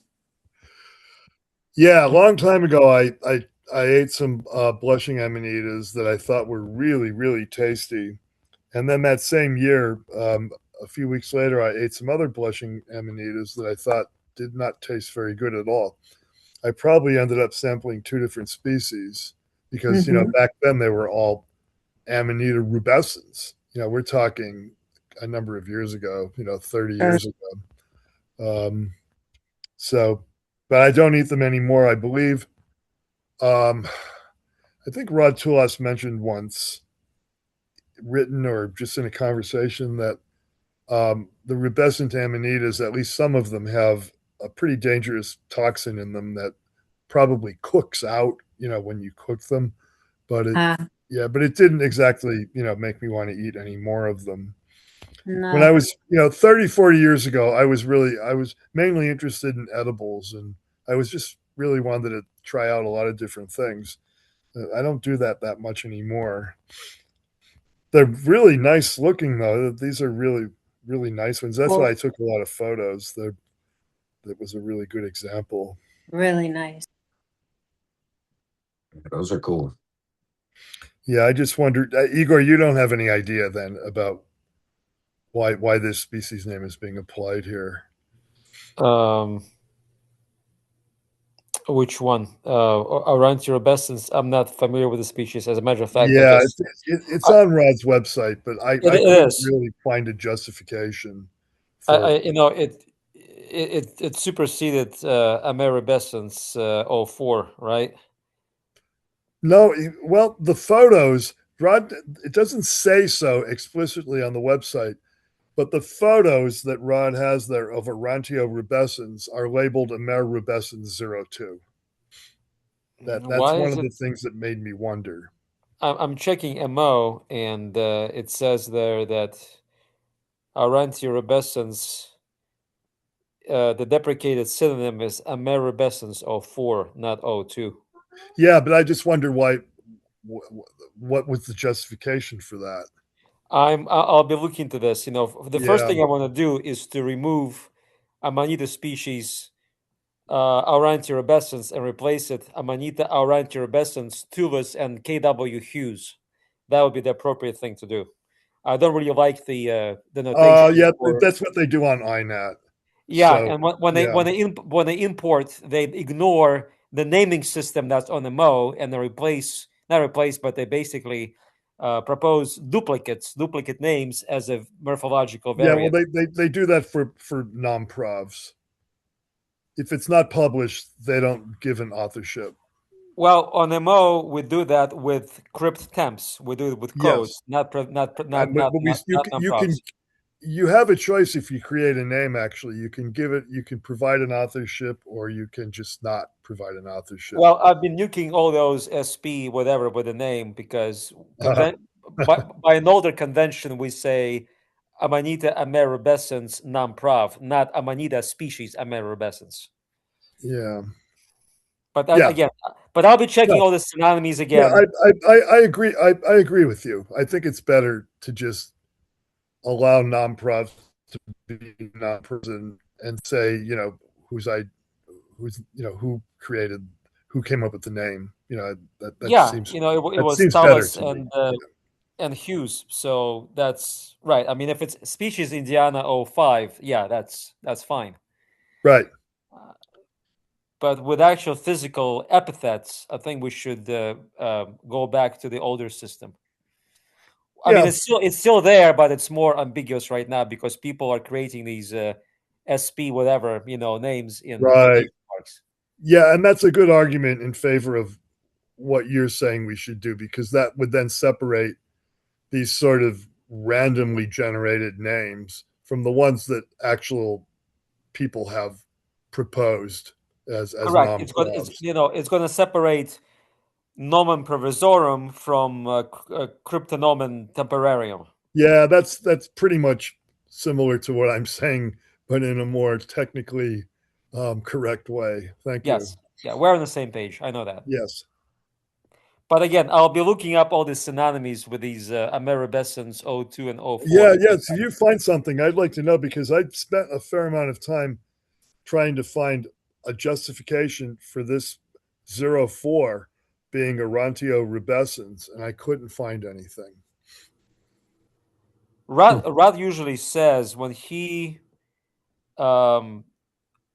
replaces a temporary code with a provisional name, he would say so on his website. Yeah, he usually does. Now, maybe it's there and I just didn't see it. I'm not the world's best reader, and I may have missed something when I was reading through all the information on the various web pages. But if you find something, I'd appreciate if you let me know, because I've sort of questioned the taxonomy on INAT, and I don't think anyone has responded yet to my questioning. I've been pretty busy just copying and pasting ITS sequences into my MO posts of like this one, right? The sequence was put on INAT, and then I copy and paste it into MO. Okay, so here's something very interesting. So we had a foray. Actually, Igor, you know the place, the Manny Gordon Pavilion, Pinchot State Forest near Thornhurst. Yes, we had a foray there in May. Before there was really any like boletes, or there might have been a few amanitas at that point, but not many.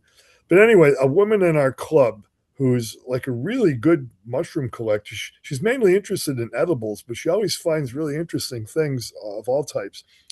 She scraped up this big chunk of bear scat onto a piece of bark and carried it over to me. And that's first photo is what it looked like. So I tried to pluck these things off of the scat and put in a little plastic box with compartments that I use for little things. And I took it home, and I thought, well, at very least, maybe I can try to sample it for DNA. And by the time I got home, the little plastic container absolutely reeked. I So I didn't keep the mushrooms, but I did do the toothpick method of sampling for DNA, and it worked. We got a species name on this, and it's a rare species. Well, at least it's rarely collected, which is actually understandable. Coprinopsis I think it's there it is, trispora. It's the first report. I think it's the first report.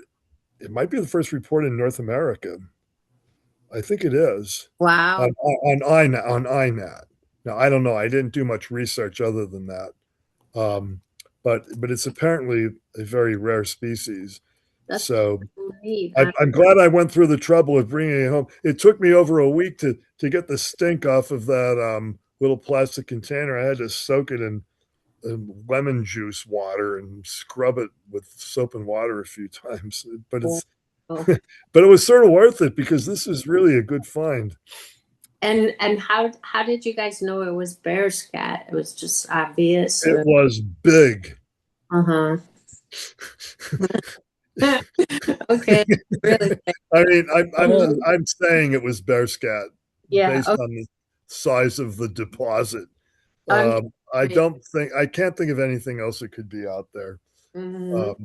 And there's bears out there. There's a lot of bears out in that area of the Poconos. There's swamps and berries and all sorts of things that bears love.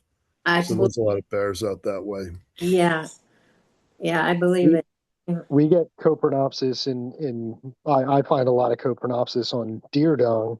And you can see even from this photo, they are so much smaller than this. So this species is, big for a coprophilic. Yeah, for a coprophilic, I think that's the word, a fungus, right? Yeah, the fruit bodies are pretty big. Look at the one that's like fallen over. It's pretty tall. Yeah, that's like the size of one you would find on hay or something. Yeah, it looks like the ones that I find on bales of hay. Yeah.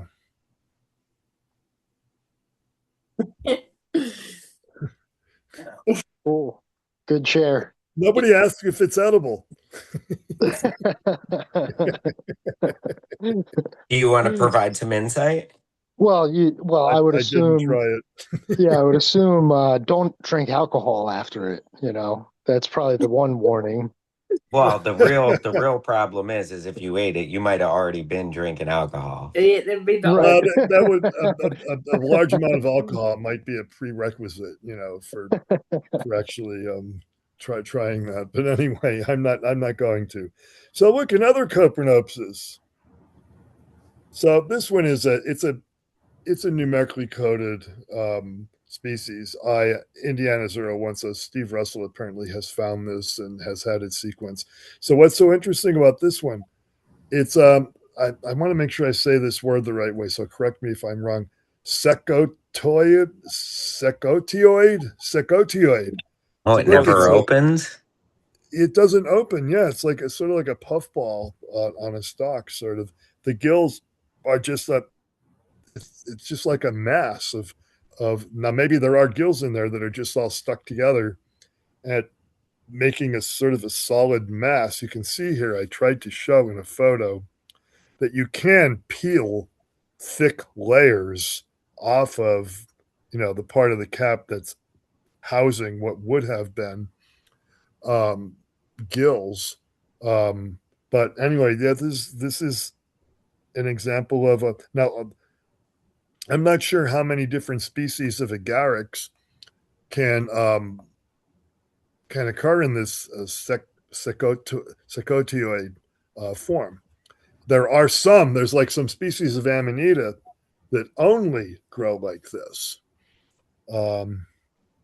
And I don't know. I tried to find some stuff with a microscope, but those look like spores, but I don't know what they're from.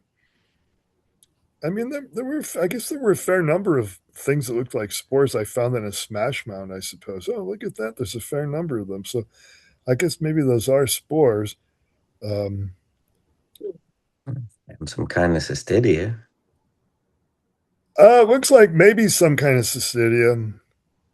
I don't know what I found here. I just thought this is a weird. Oh, yeah, that does look like a cystidium there. I just thought this thing's really weird. I just want to see what it looks like under the scope, and that's what I found. So Yeah. once another. Oh, go ahead.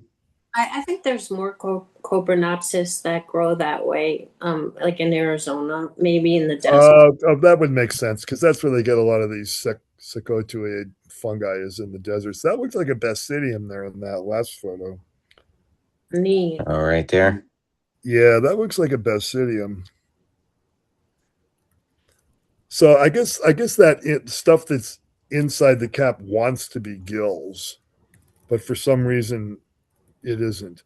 There were no normally formed Coprinopsis mushrooms or any other coprinoid species growing on the lawn where I found this. There were like Pholiotas on the lawn and maybe some inosebes. Pretty cool. Yeah, I thought it was pretty cool and interesting that sequencing worked on it. But I guess that is the hymenium, that sort of solid mass. So I suppose it wasn't that hard to sample, really.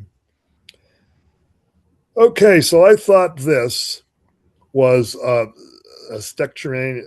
How do you say it? Oh, Steccarinum.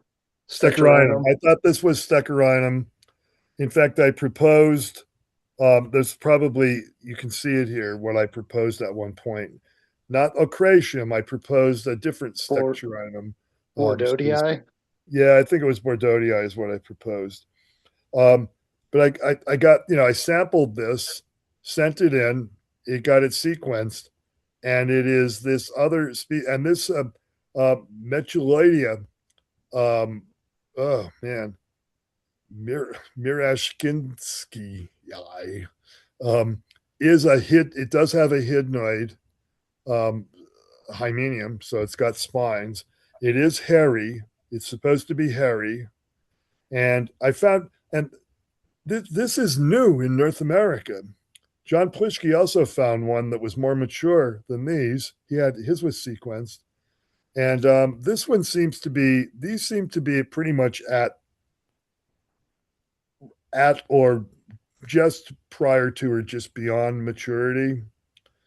John's, which is on INAT, looks like it's post-mature.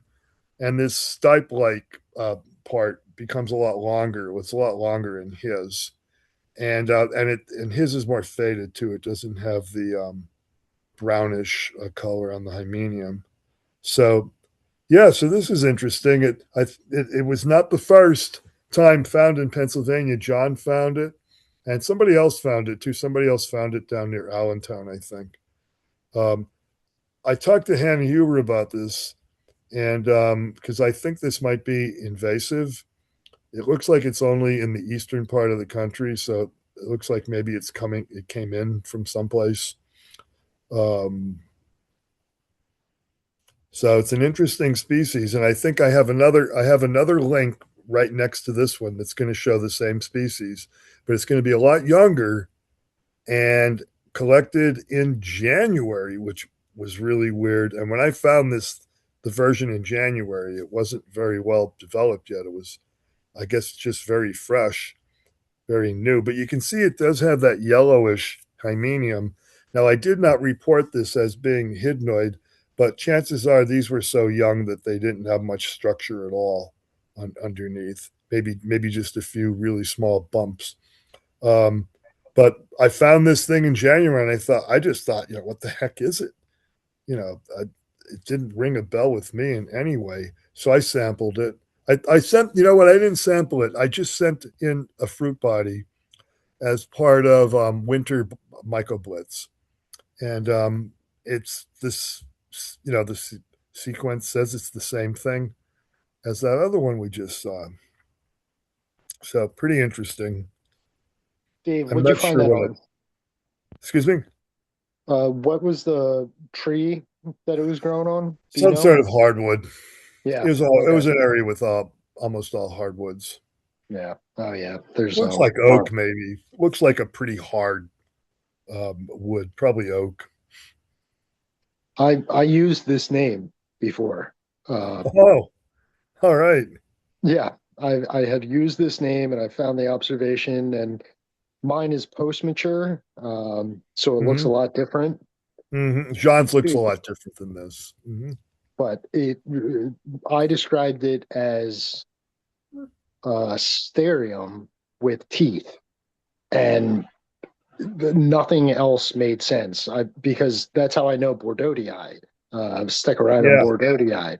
Right. You know, I'm familiar with that, and I just couldn't say, yeah, that's Stechorhinum Bordeauxii. So I looked for other options. You know what? I remember now. You shared an observation like a year ago or something. Well, that was the other thing I wanted to mention. It was this year. That was this year. Okay. But it was in March. Okay. March 8th. Oh. So yours was found early in the season as well. Correct. Yeah. This was January 9th. Right.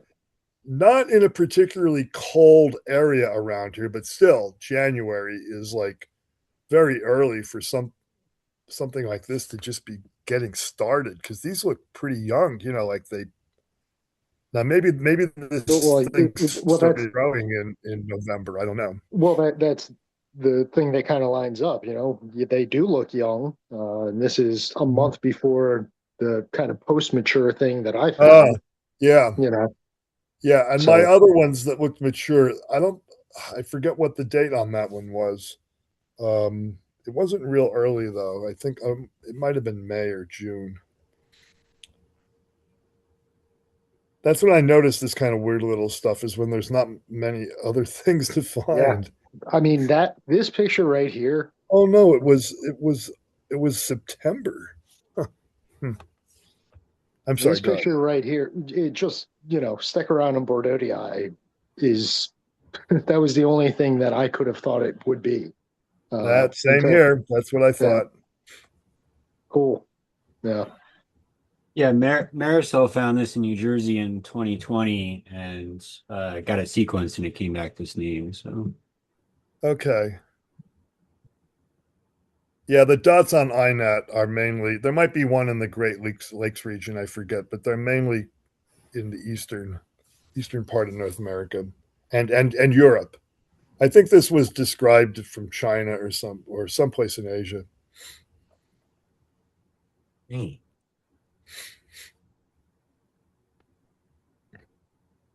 Very cool. Yeah, well, the really cool thing is it got sequenced and identified, which I was really, really happy about that.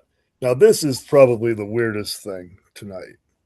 I mean, this is weirder than the thing on bear scat. Okay, this is, look, see the penny? See the penny in center screen up 2/3 of the way up from the bottom? Yep, look how big these things are. These are puffballs. They were white inside, cream cheese consistency. So immature puffballs that had been growing for, maybe a week. April 24th. Look at the size of these things. Wow. I got them sequenced. Oh, I tried eating this also. I ate a little. It was terrible. It tasted really bad, and it was really chewy. It was like rubbery. So I took a few bites and threw it out. But I did save it. I saved some and dehydrated it, and I also sampled it. I did the toothpick sample on this, and this is after I replanted it in my yard. So these are mature spores. You can see that the inside has turned to a spore mass. That took about 2 weeks, I think, between the pictures that you saw to begin with and this one. So anyway, Calbovista subsculpta. I had actually found that once before. At least I'm pretty sure I did. On the trail that goes up Mount Ida in Colorado. Mount Ida is like 13,000 feet high.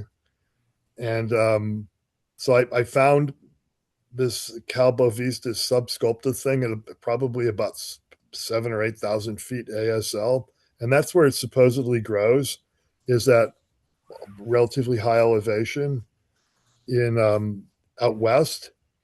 This would be the only occurrence that Steve Russell knows of for this species, this species name, east of the Rockies. And in April 24th, it's really, I go to this spot for morels, and I have to park my car like over a half mile away and walk across private property, and I got lost. Part of it is a bushwhack because I'm trying not to be out in the open where I would be seen, and I got lost, and I ended up walking along the perimeter of the woods and an open area that's actually part of a quarry, and that's where these were growing. They were pretty close together, like a couple of feet apart, maybe. A very, very strange observation. So it got sequenced. I mean, this and the sequence is pretty high identity percentage for sequences of Calbovista subsculpta that were part of California fundus. So California fundus sounds like a pretty reliable source of information, and so very weird to find this thing here at all, let alone in April. When did you find it in Colorado? What did you say? It was, I don't even have a digital photo. Somewhere I've got a photo album and there's a picture of it, I think. Probably around 2003. I didn't have a digital camera back then. But I did find it, and I remember I thought it was good. I fried it up over like a campfire. Wow. I thought it was good. So, but the one I found out west, and the photos that you will see online, they look a little different than this. In fact, the big difference is that if you look at the one photo where there's sort of a close up of the surface, it's got these patches that are kind of like scales. So the surface kind of breaks up into scales. But the one I found out west, and the pictures that you would see online, is the scales are they're raised. They're like little pyramids, kind of.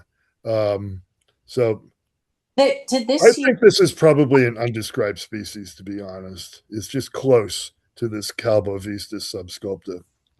Did they used to call this something else? It's got I think it might have been Calvadia subsculpta a long time ago. Okay. Probably. Because the one that's sculpta is Calvadia. So there's a Calvadia sculpta. And that one's got really, really big, pointy scales on it. And it's also a Western species. Right, and they call that did not come up in the blast. At least it didn't come up near the top of the list. Mm-hmm. The blast of the DNA. Right. So the DNA seemed pretty conclusive. If this is not Calbovista subsculpta, it's something. It's something that should be in the same genus, and it would be a very close relative. Interesting. One INAT observation east of the Rockies. Cool.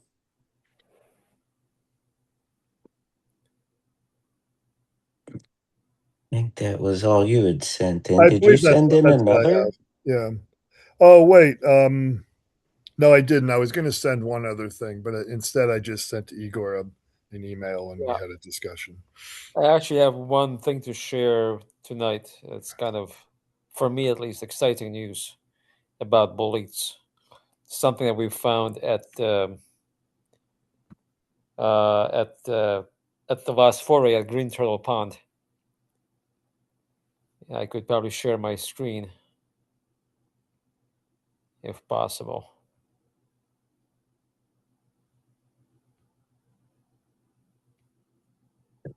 Oh, there you go. You see this? Yes? No? It's on there. I see it. Anybody wants to venture a guess what the species is? I think I found this. Maybe not. So this is the staining immediately. It immediately stains blue. Oh, It's, so is it some sort of cyanoboletus? no, Dave, Rufo. it's not Aureoboletus. Is it This that Is thing that that used to be considered a similar to it? What's that thing called? no, No. is it a Rufo-Boletus? no. This is up there in the northern part of the state, in the beech oak woods. So this is the first ever collection recorded in New Jersey of the species, to my knowledge. Dave, you should know the species very well. Take a look at the length of the tubes. What genus is this? Well, the tubes they're not that long. Correct. I guess I would guess Lanmaoa. Yes, and if it's Lanmaoa, what species can this be? There's only one that does this. This intense bluing everywhere. The controversially named Miniato pallescens. Correct. This is Lanmaoa pallescens, the first record from New Jersey. Oh, okay. Yeah, I went and looked for this today. Wow. Okay, so the ones I have found here were there was a lot more red. Oh, okay. The caps are red. Yeah, these are kind of faded though. Yeah, the ones I found were a fair amount more vivid. And boy, the staining was so dark.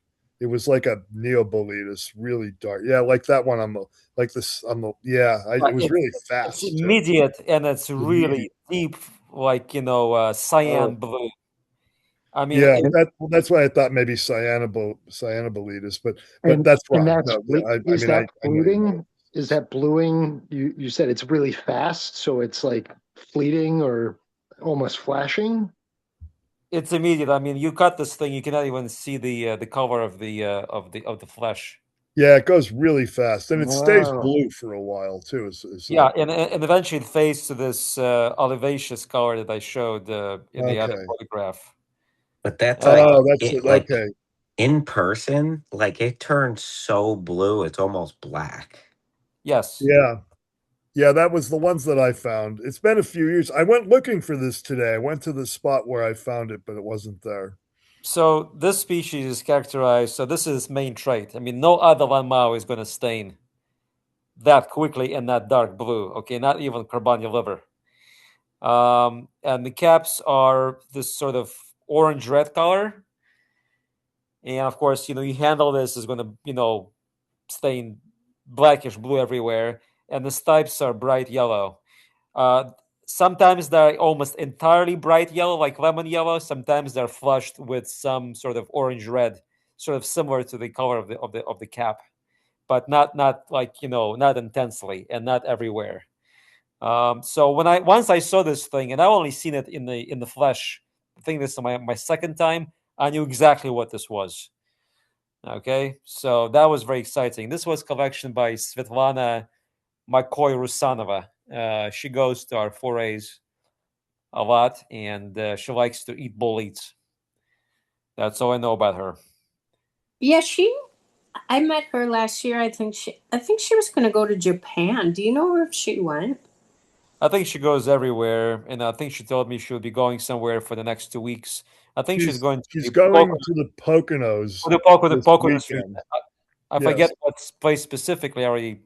Lake Harmony. Lake Harmony. Thank you. Yes. She sent me an email and asked if I could suggest some places for them to go for a walk and maybe find some mushrooms. Yeah, she mentioned that, and she also said that you were extremely helpful. Yeah, I gave her some nice locations to check. Yeah, I'm sorry this is slightly out of focus, but you get the idea. I recut the other half again, and it was instantly, Okay. Yeah, that's the thing. Yeah, well, now that you describe it, yeah, that's the thing that gives this species away is this intense change to blue, and it doesn't have the gestalt of a Neoboletus. Right, as yellow pores and Pallidorosea is probably the one that doesn't stain blue at all. And so this bluing rivals that of Cyanoboletus cyanae tinctus, and certainly rivals the bluing of some of the Neoboletus as well. Right. Yeah. Yeah. So it's another very common species. It's mostly boreal, and finding this in New Jersey was certainly, unusual. I've never seen this before. All my Well, years Bill collecting. Yule says he finds this in Connecticut. Well, I said it's boreal. It prefers northern states. Oh, okay. No, what I'm just saying, he says he finds it, fairly regularly. Well, my first exposure to it was at the Como Foray at Uh-huh. Camp Eisenberg, just a mile or two away from the border with Connecticut in New York. Right. So it's in Copake, and this year is going to be also held in Copake, just like in 2024. Mm-hmm. So maybe we'll see it again if we're lucky. Yeah, well, I will go back to the spot where I found it.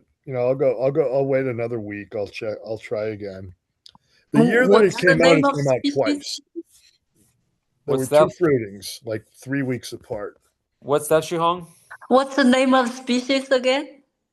Lanmaoa miniato pallescens. I'm going Okay. to type a name, the name, if you're interested right now. Yes, I think I saw this in a couple of years ago. A lot of them from Ringwood. I thought that's the sensibilis. Yes, yeah, we wouldn't have called it Miniata pallescens several years ago because this is a recent development. Yeah. So here's the name.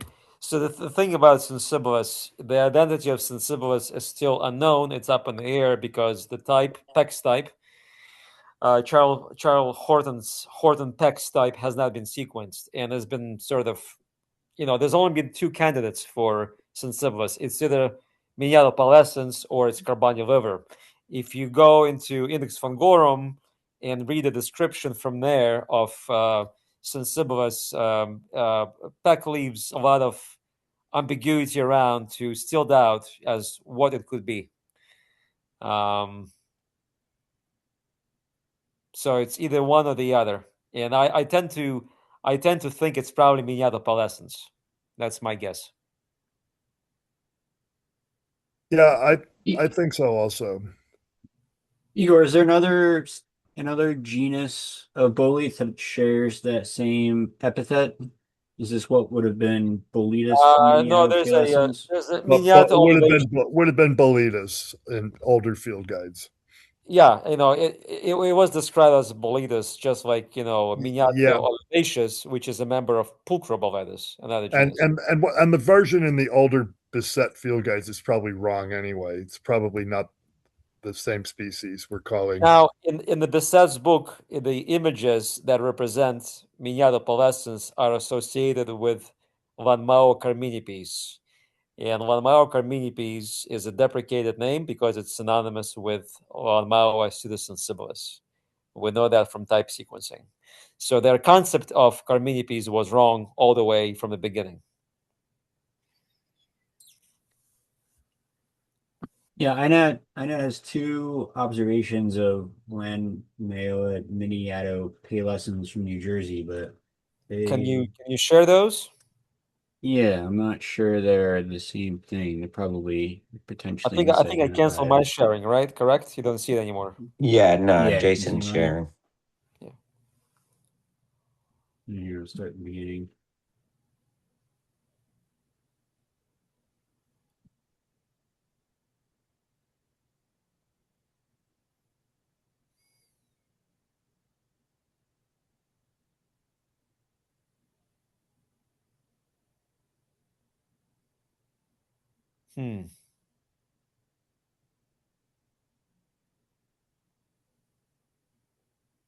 Yeah, look at the Oh, there we go. The sectioned. yeah, you look at the pore structure, at the tubes. They are compound. I don't think this is Lanmaoa. I think this is a Pulchroboletus. So if this Compound? was Well, like I said, I'm a little bit confused because to me this looks like a Pulchroboletus, not Lanmaoa. Look at the tubes, first of all. The tubes way too long. So Lanmaoa is out of the window. and this is a fairly young specimen. Yeah, and if this was just cut soon, not that long before it was photographed, it should be a lot more bluing. Yeah, the flesh is marbled. Okay, the flesh is marbled, and this is a trademark of Pulchroboletus. And again, it stains blue, but it's not intense blue, and this is probably Sclerotiorum or Bicoloroides, as we now know. There's some notes here, including it says flesh bruising blue slowly. Yeah. Okay. Yeah. So that's not the thing we're talking about. Yeah, this is not miniatopalescens. I mean, nothing is instant. It's like, fraction of a second. But on the other hand, the name miniatopalescens, as it is now currently applied, is not based on having sequenced the type specimen, as Igor pointed out. It was based on what, Smith and Thieres, I think? No. The type was sequenced, and it's Smith and Thieres type. Yeah, well, that's what I'm saying. It's their type, but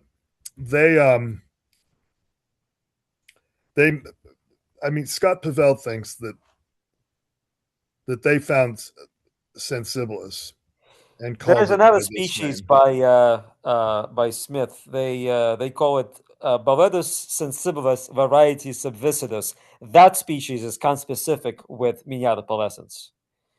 So since Smith and Thieres' concept of sensibilis gave the same result as their miniatopalescens, it's surmised that it is sensibilis. You see the point I'm trying to make? Their concept of Boletus sensibilis happens to be their own species, miniatopalescens. Oh, okay. Yeah. Right. I actually didn't know that point. Okay. Yeah. So, but there are two Boleta described. They describe miniatopalescens, and then they describe Boletus sensibilis variety subvicidus. Those two names are synonymous. I think the one reason why they dismissed calling this rapid blue staining thing sensibilis was because Peck described something that he called sensibilis variety miniato olivaceus, I think. And so that's really not very similar. If miniato olivaceus was indeed the thing that Peck found, it's not all that similar to this miniatopalescens thing. I mean, it's a Pulchroboletus, right? The miniato olivaceus, at least. Miniato olivaceus is Pulchroboletus, yes. Yeah, should be at least, right? Yeah, there you go. Nobody knows, the things that they saw and the names that they gave. It's all boils down to one thing. We got to sequence those things. Yeah, absolutely. And what did Colin say? That Colin told me it costs only $40 to get a genome now, not $2,000, not $400. Oh, for the whole genome? Yes, $40. Oh, wow, interesting. So Colin also told us that 50% of the boletes that were sequenced that were stored in herbaria were incorrectly named. Yeah, correct. Yeah. Which is not the same thing that Dorothy, I think, got confused with. She thought that the type sequences were wrong. Yeah, no. Yeah, she told me, she said that Colin said the type species were incorrect. That cannot be. Types by definition cannot be wrong, because the types are the definition of the thing. Yes. Correct. Now, if you misplace something and it's a voucher mix-up, then obviously we have a problem. Yeah. Everything is correct. By definition, the type collection is the one that defines the species, and it cannot be wrong. Right. So this is the second INAT observation from the same observer. Yeah, this is Pulchroboletus again. Sclerotiorum. Pretty sure. So I think this might coincide with what the Bessettes were calling miniatopalescens in their field guides from a few years back. I'd have to review that. My theory, original theory behind miniatopalescens, after I read Smith and Thieres' description like 10,000 times, that it was a Pulchroboletus, because they did mention long tubes. The tubes were pretty long in there. So I Okay. didn't think it was Lanmaoa. So this could end up being right in a few years. What do you mean? This observation, the ID proposal might end up being correct in a few years, if that taxonomy needs to be readjusted. Which name? I don't understand. What do you mean? This might be what actually Miniato pallescens should be. No. You don't think so? No, wait a second, Dave. We already sequenced the type of Miniato pallescens. We know it's Lanmaoa. Oh, okay. So, I see. So Miniato pallescens was a name created by Smith and Thieres then. Boletus Miniato pallescens were described by Smith from Michigan in 1971. Okay? And the types have languished all this time till Colin started sequencing them. Okay, I see. Okay, so they created the name. Miniato pallescens been transferred to Lanmaoa. It's a Lanmaoa, and now we know what this is. Okay. So it's not this. So this will not end up being correct ever. Okay. No. We have Pulchroboletus bicoloroides eventually, and we're also going to have pseudobicoloides. I think part of the problem is I think the Bissetts got it wrong. What Miniato pallescens should be. A lot of people got this wrong, and there are a lot of mistakes in that book because it's not based on DNA sequencing of anything. Right. It's based purely on the author's interpretation of the descriptions. That's right. Yes, it is. In their own collecting experience. Okay. Yep. They tried to match up what they found to the descriptions, and those were their conclusions. Well, that's what it used to be before DNA. That's what it was. And you measured spores maybe and did some other microscopy. But that's what it was. That was right. That was the whole thing. There was always this thing of force fitting a name onto a species, even if it yes, really fit force well. Fitting. Yes, force fitting. Yep. So Igor, I got another bolete for you if you want to take a look at it. Sure, blast away. I don't have any ID proposal for it. This is from Ocean County. Oh no, not again. Yeah, this is from the Pine Barrens, right? Yep. Right, and then it's going to stain brown. Yep. Very soon. Here we go. Right. So in the Bissetts book, this goes under the name of Boletus olivisporus, which is a murral species. Okay, and genetically, this species belongs in the genus Rufoboletus. However, if you go and read Murrow's description of Cereomyces or Boletus olivisporus, you will notice that what you have here doesn't match Murrow's description at all. Nothing matches Murrow's description at all. So this is another screw up by the Bissetts. In fact, Murrow's species is probably an Amblaria. So this species concept is completely twisted and incorrect. So we have a Rufoboletus species that doesn't have a name. So this bolete has been going by the name of Boletus olivisporus, aka Rufoboletus olivisporus, following my sequencing and matching it to something in China generically. But this is not going to be Rufoboletus olivisporus because it's not what Murrow has described from Florida. But it is our understanding, my understanding of Rufoboletus olivisporus. It's that same mushroom, or are there two things floating around? No, Brandon. The Bissetts misinterpreted Murrow's description and they attached the wrong bolete to the name.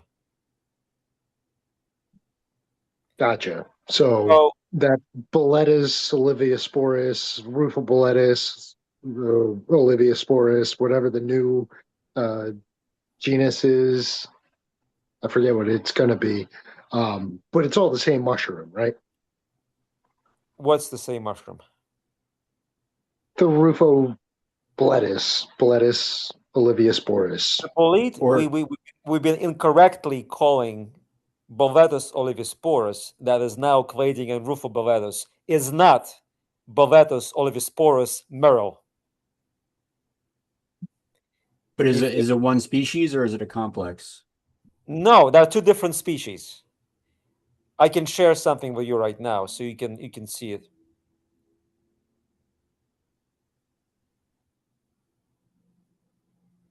Do you see this now?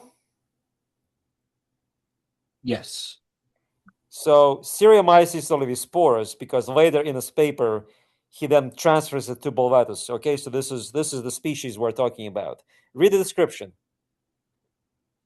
Pileus convex to nearly plain, solitary, about 6 centimeters broad, surface dry, septamentose, dark fluid tinged with bay, margin entire, concolor slightly projecting, convex, pallid, unchanging, reddish under the cuticle. Taste mild, mawkish, blah, blah, blah, pleasant odor, tubes, not depressed, bluing within when cut. Mouths irregular, except near stipe. So on he says deadwood. context is not bluing. So this is not the right species. Yeah, that's a pretty bad mistake, really. It is a very bad in the mistake. field guides, because that thing they described was compared to Cyanoboletus. Yeah, and look at this. Type collected by Muriel on decayed stumps of slash pine in Flatwoods, Florida. So this is, in fact, most likely is a species called Imlaria floridana that was described recently by the Bissets and Arian Farid. So you can see there's a big disconnect between this description and the bolete that we call Boletus olivisporus from the New Jersey Pine Barrens.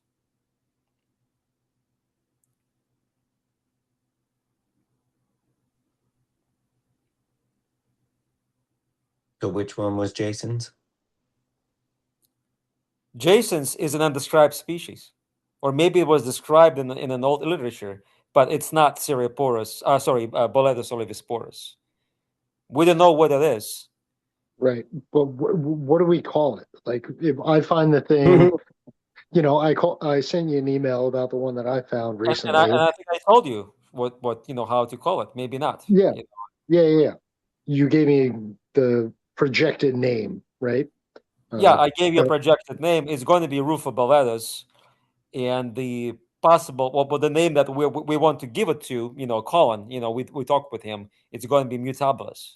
So this is going to be a new species, unless again somebody can fish it out from the old papers, because this is a well recognized and widely spread and fairly common bolete in the coastal plain. So somebody must have described it somewhere. Maybe not.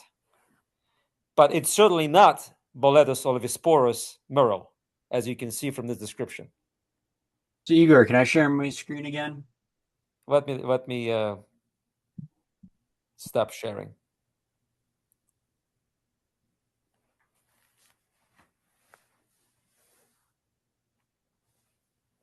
So these are both my observations. So they are the same species, okay? And these are the same thing. We have an incorrect name for it, correct? But even when it gets a new name, it's still going to be both of these things. What do you mean both of these things? The new name for Olivisporus is gonna be applied to both of these observations. No, right. No. I just told you. The new name for this is going to be Boletus mutabilis. But that will be applied to both of these photos, is what Jason's asking. Right. I said these two observations here represent the same species. Right. That we currently call Olivisporus, except that it's not Olivisporus. Right. Right. Yeah. It's the same species.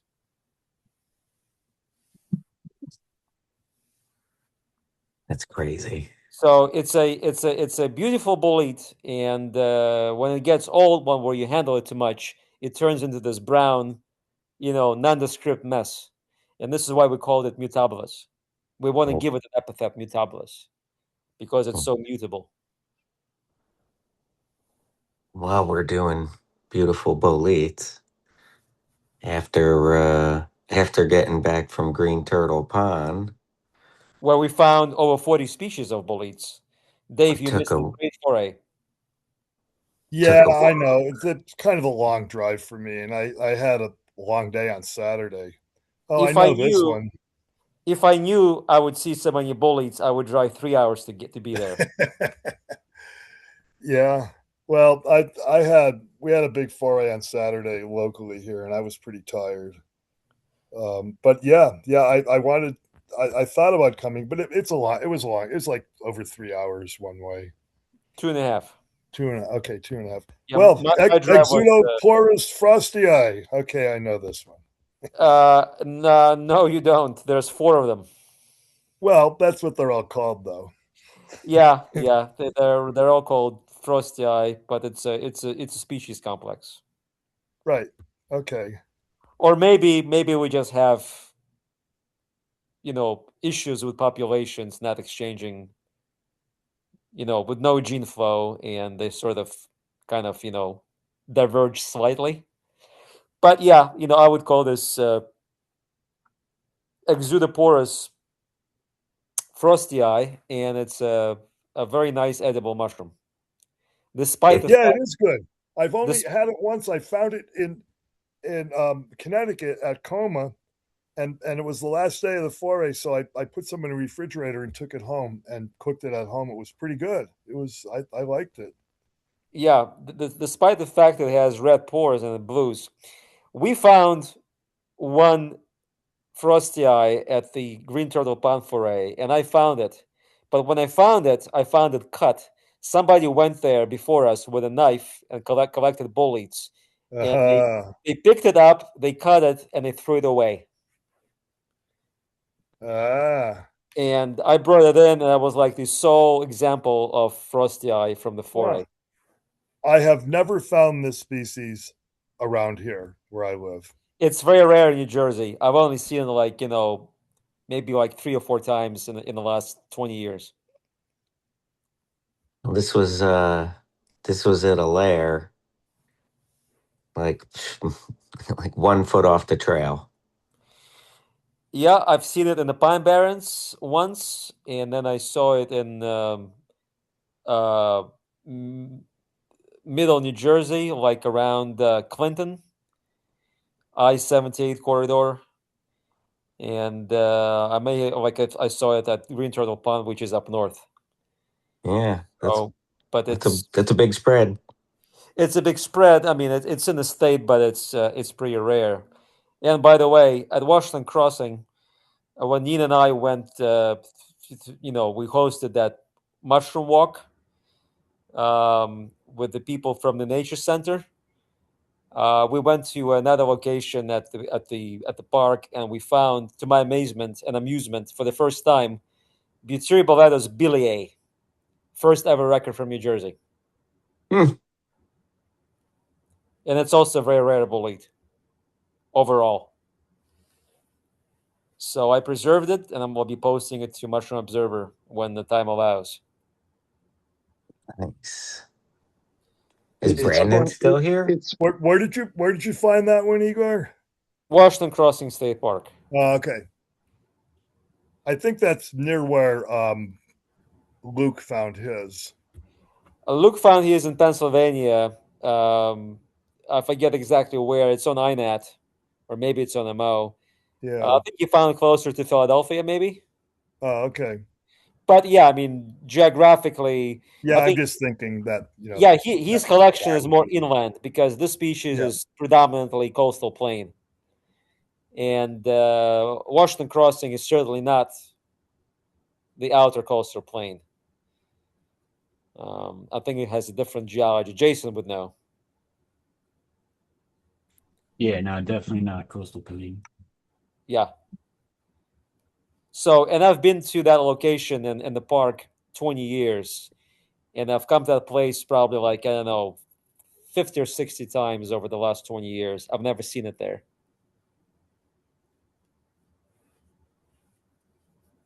I was gonna say with this thing, this is another thing I found at Green Turtle Pond, and I didn't know what to do with it while I was there. They're so tiny. Yeah, Green it's turtle. Arceria, right? Yeah, that's what INAT called it. What's the name again? Arceria. Arcyria.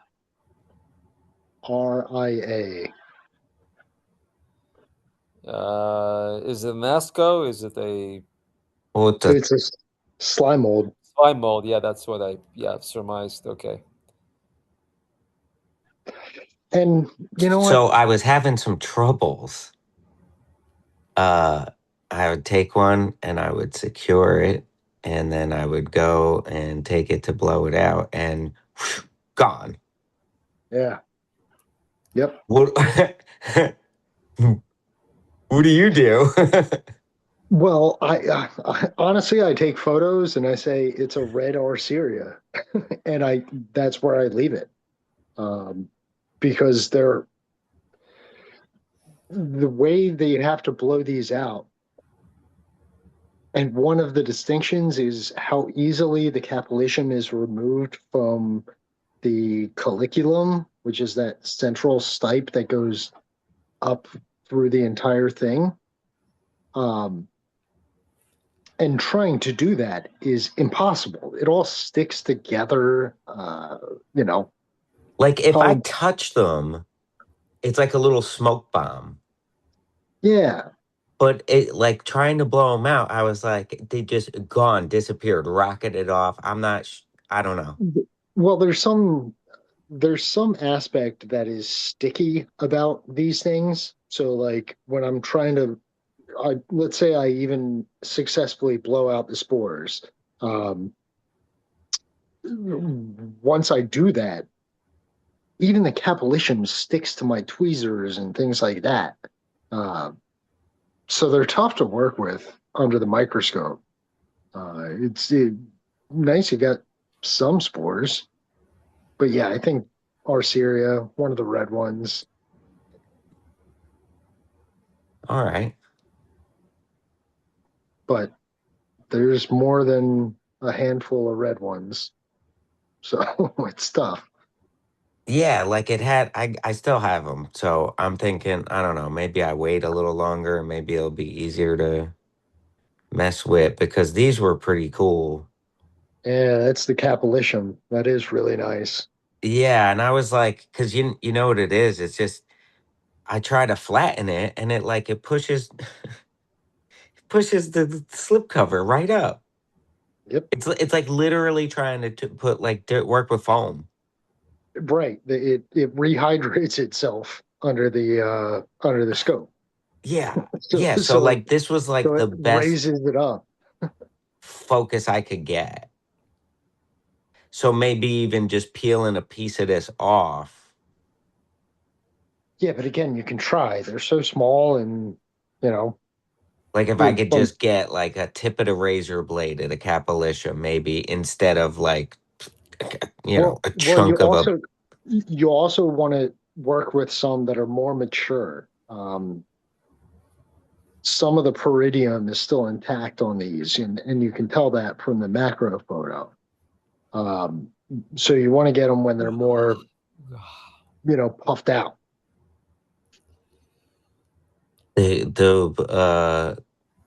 So like, wait, hold on. If I'm understanding this correctly, like here where they're real fresh, looking like two separate people said they look like earplugs. Yeah. Yeah. Which is like that's a good one, and it's funny because two people said the exact same thing. Yeah, they look like the ones they give you on a plane. Yeah. So like this will you said puff out. Yeah, see how it's starting in this photo to Like kind of this would be become tight. Mm-hmm. Yep. And then it will like, because I've seen like some of the round ones that you show, like the top looks like it's just like psh, shooting out capillation. and that it, like that's what this will do. It won't. These won't shoot out that capillicium. It'll stay where No, it but is. like, But the peridium and you know uh, will break down further, and the spores will mature, and the capillicium, the spores will break away from the capillicium because that's what makes it hard. Is the spore mass and the capillicium mass. So the capillicium will become kind of thinner, so you can kind of pluck a piece off. But when you're plucking a piece off of this stage of maturity, you're getting so much stuff. You're getting that excess peridium. You're getting a ton of spores, and the capillicium hasn't really spread out yet.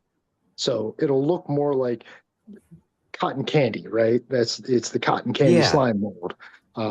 Once it kind of thins out, that's when you really want to check out the microscopy. Okay. Okay, I'll hold on to them then.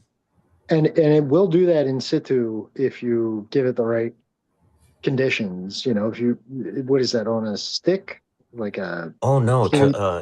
it was a root growing over like a rock. Yeah, and Like you you were could able to see. collect it. So if you wrap the base of that in water, or just put these in a moist chamber culture, they'll mature. And So like dry in my tackle box is no bueno. no, they'll come back, man. Okay. They'll come back. Another thing, when you can't collect a small enough sample because it pushes up the cover slip, one thing that might help that is investing in a really good pair of tweezers that are super, super fine so that you can grab onto, a small enough sample. So I had a bryophyte friend of mine recommend a surgical supply website where you can get tweezers that are where the tip dimensions are like 0.02 millimeters. That really does make life a lot easier if you I, can invest oddly enough, $50 in it. I carve up my own at work. Sometimes like I have tweezers at work, and I actually put a way super ridiculous fine point on them myself. But yeah, I mean, just messing with them at all, trying to pluck one off of the root.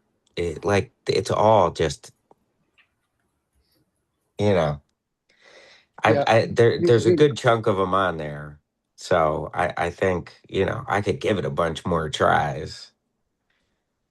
the maturity thing, I think, does help, because even with those, fancy forceps, I think we have to call them at that point, right? When they're Yeah. that fine, um, the spores and the capillicium stick to everything. So trying to get them off of there and onto the slide, that also creates a problem. Mhm. Because you destroy, the actual internal structures when you're trying to just get it off the end of your, in my situation, tweezers. But yeah, forceps would be cool to have to work with these. But let them mature, and they'll mature. Like, if you found this near your house or at the beginning of a walk, give it a couple hours, and they might have matured enough even in that short amount of time, because it does happen quickly. Yeah, I mean, this was, well there, and the appearance of these is tighter than what I currently have and what that is. Right, right. So if you kind of even collect it and promote that, like I said, wrap the end of this root in a wet paper towel or something like that. Or, I always have a little bit of water in my pack that I can pop onto a piece of wood. And especially if it's a, corticated piece of wood, popping a couple drops of water on that will get it home and help promote that maturation. So, All right. All right. Maybe that's because I was looking at I got a cool little plastic case. I was gonna foam up like yours, get some tacks in there, but maybe the foam isn't the greatest idea. Maybe I want something I can wet. well, I think you actually suggested cork when you were looking at my little rig. Yeah. And I think that might be a better idea. Cork holds water pretty well. Well, thank you for your insight. Yeah, or a wet paper towel on the bottom of your storage container. Nice. All right. I don't know about you guys, but I got to wake up at 4 o'clock in the morning. Can I share something quickly with you? It's not a bolete. I was just looking for an idea for a gilt mushroom, and we saw this at. Well, Chris, can you keep your rig running while you go to sleep? Yeah. Whatever. I mean, I could hand it off, but I mean, Igor's got a thing to show. Go for it. Yeah, it's just going to be pictures, and if Dave is still around, I think he is. Yeah, I'm still here. I'm not going to be able to stay on until late tonight. I have a bunch of stuff to do, We'll do actually. that.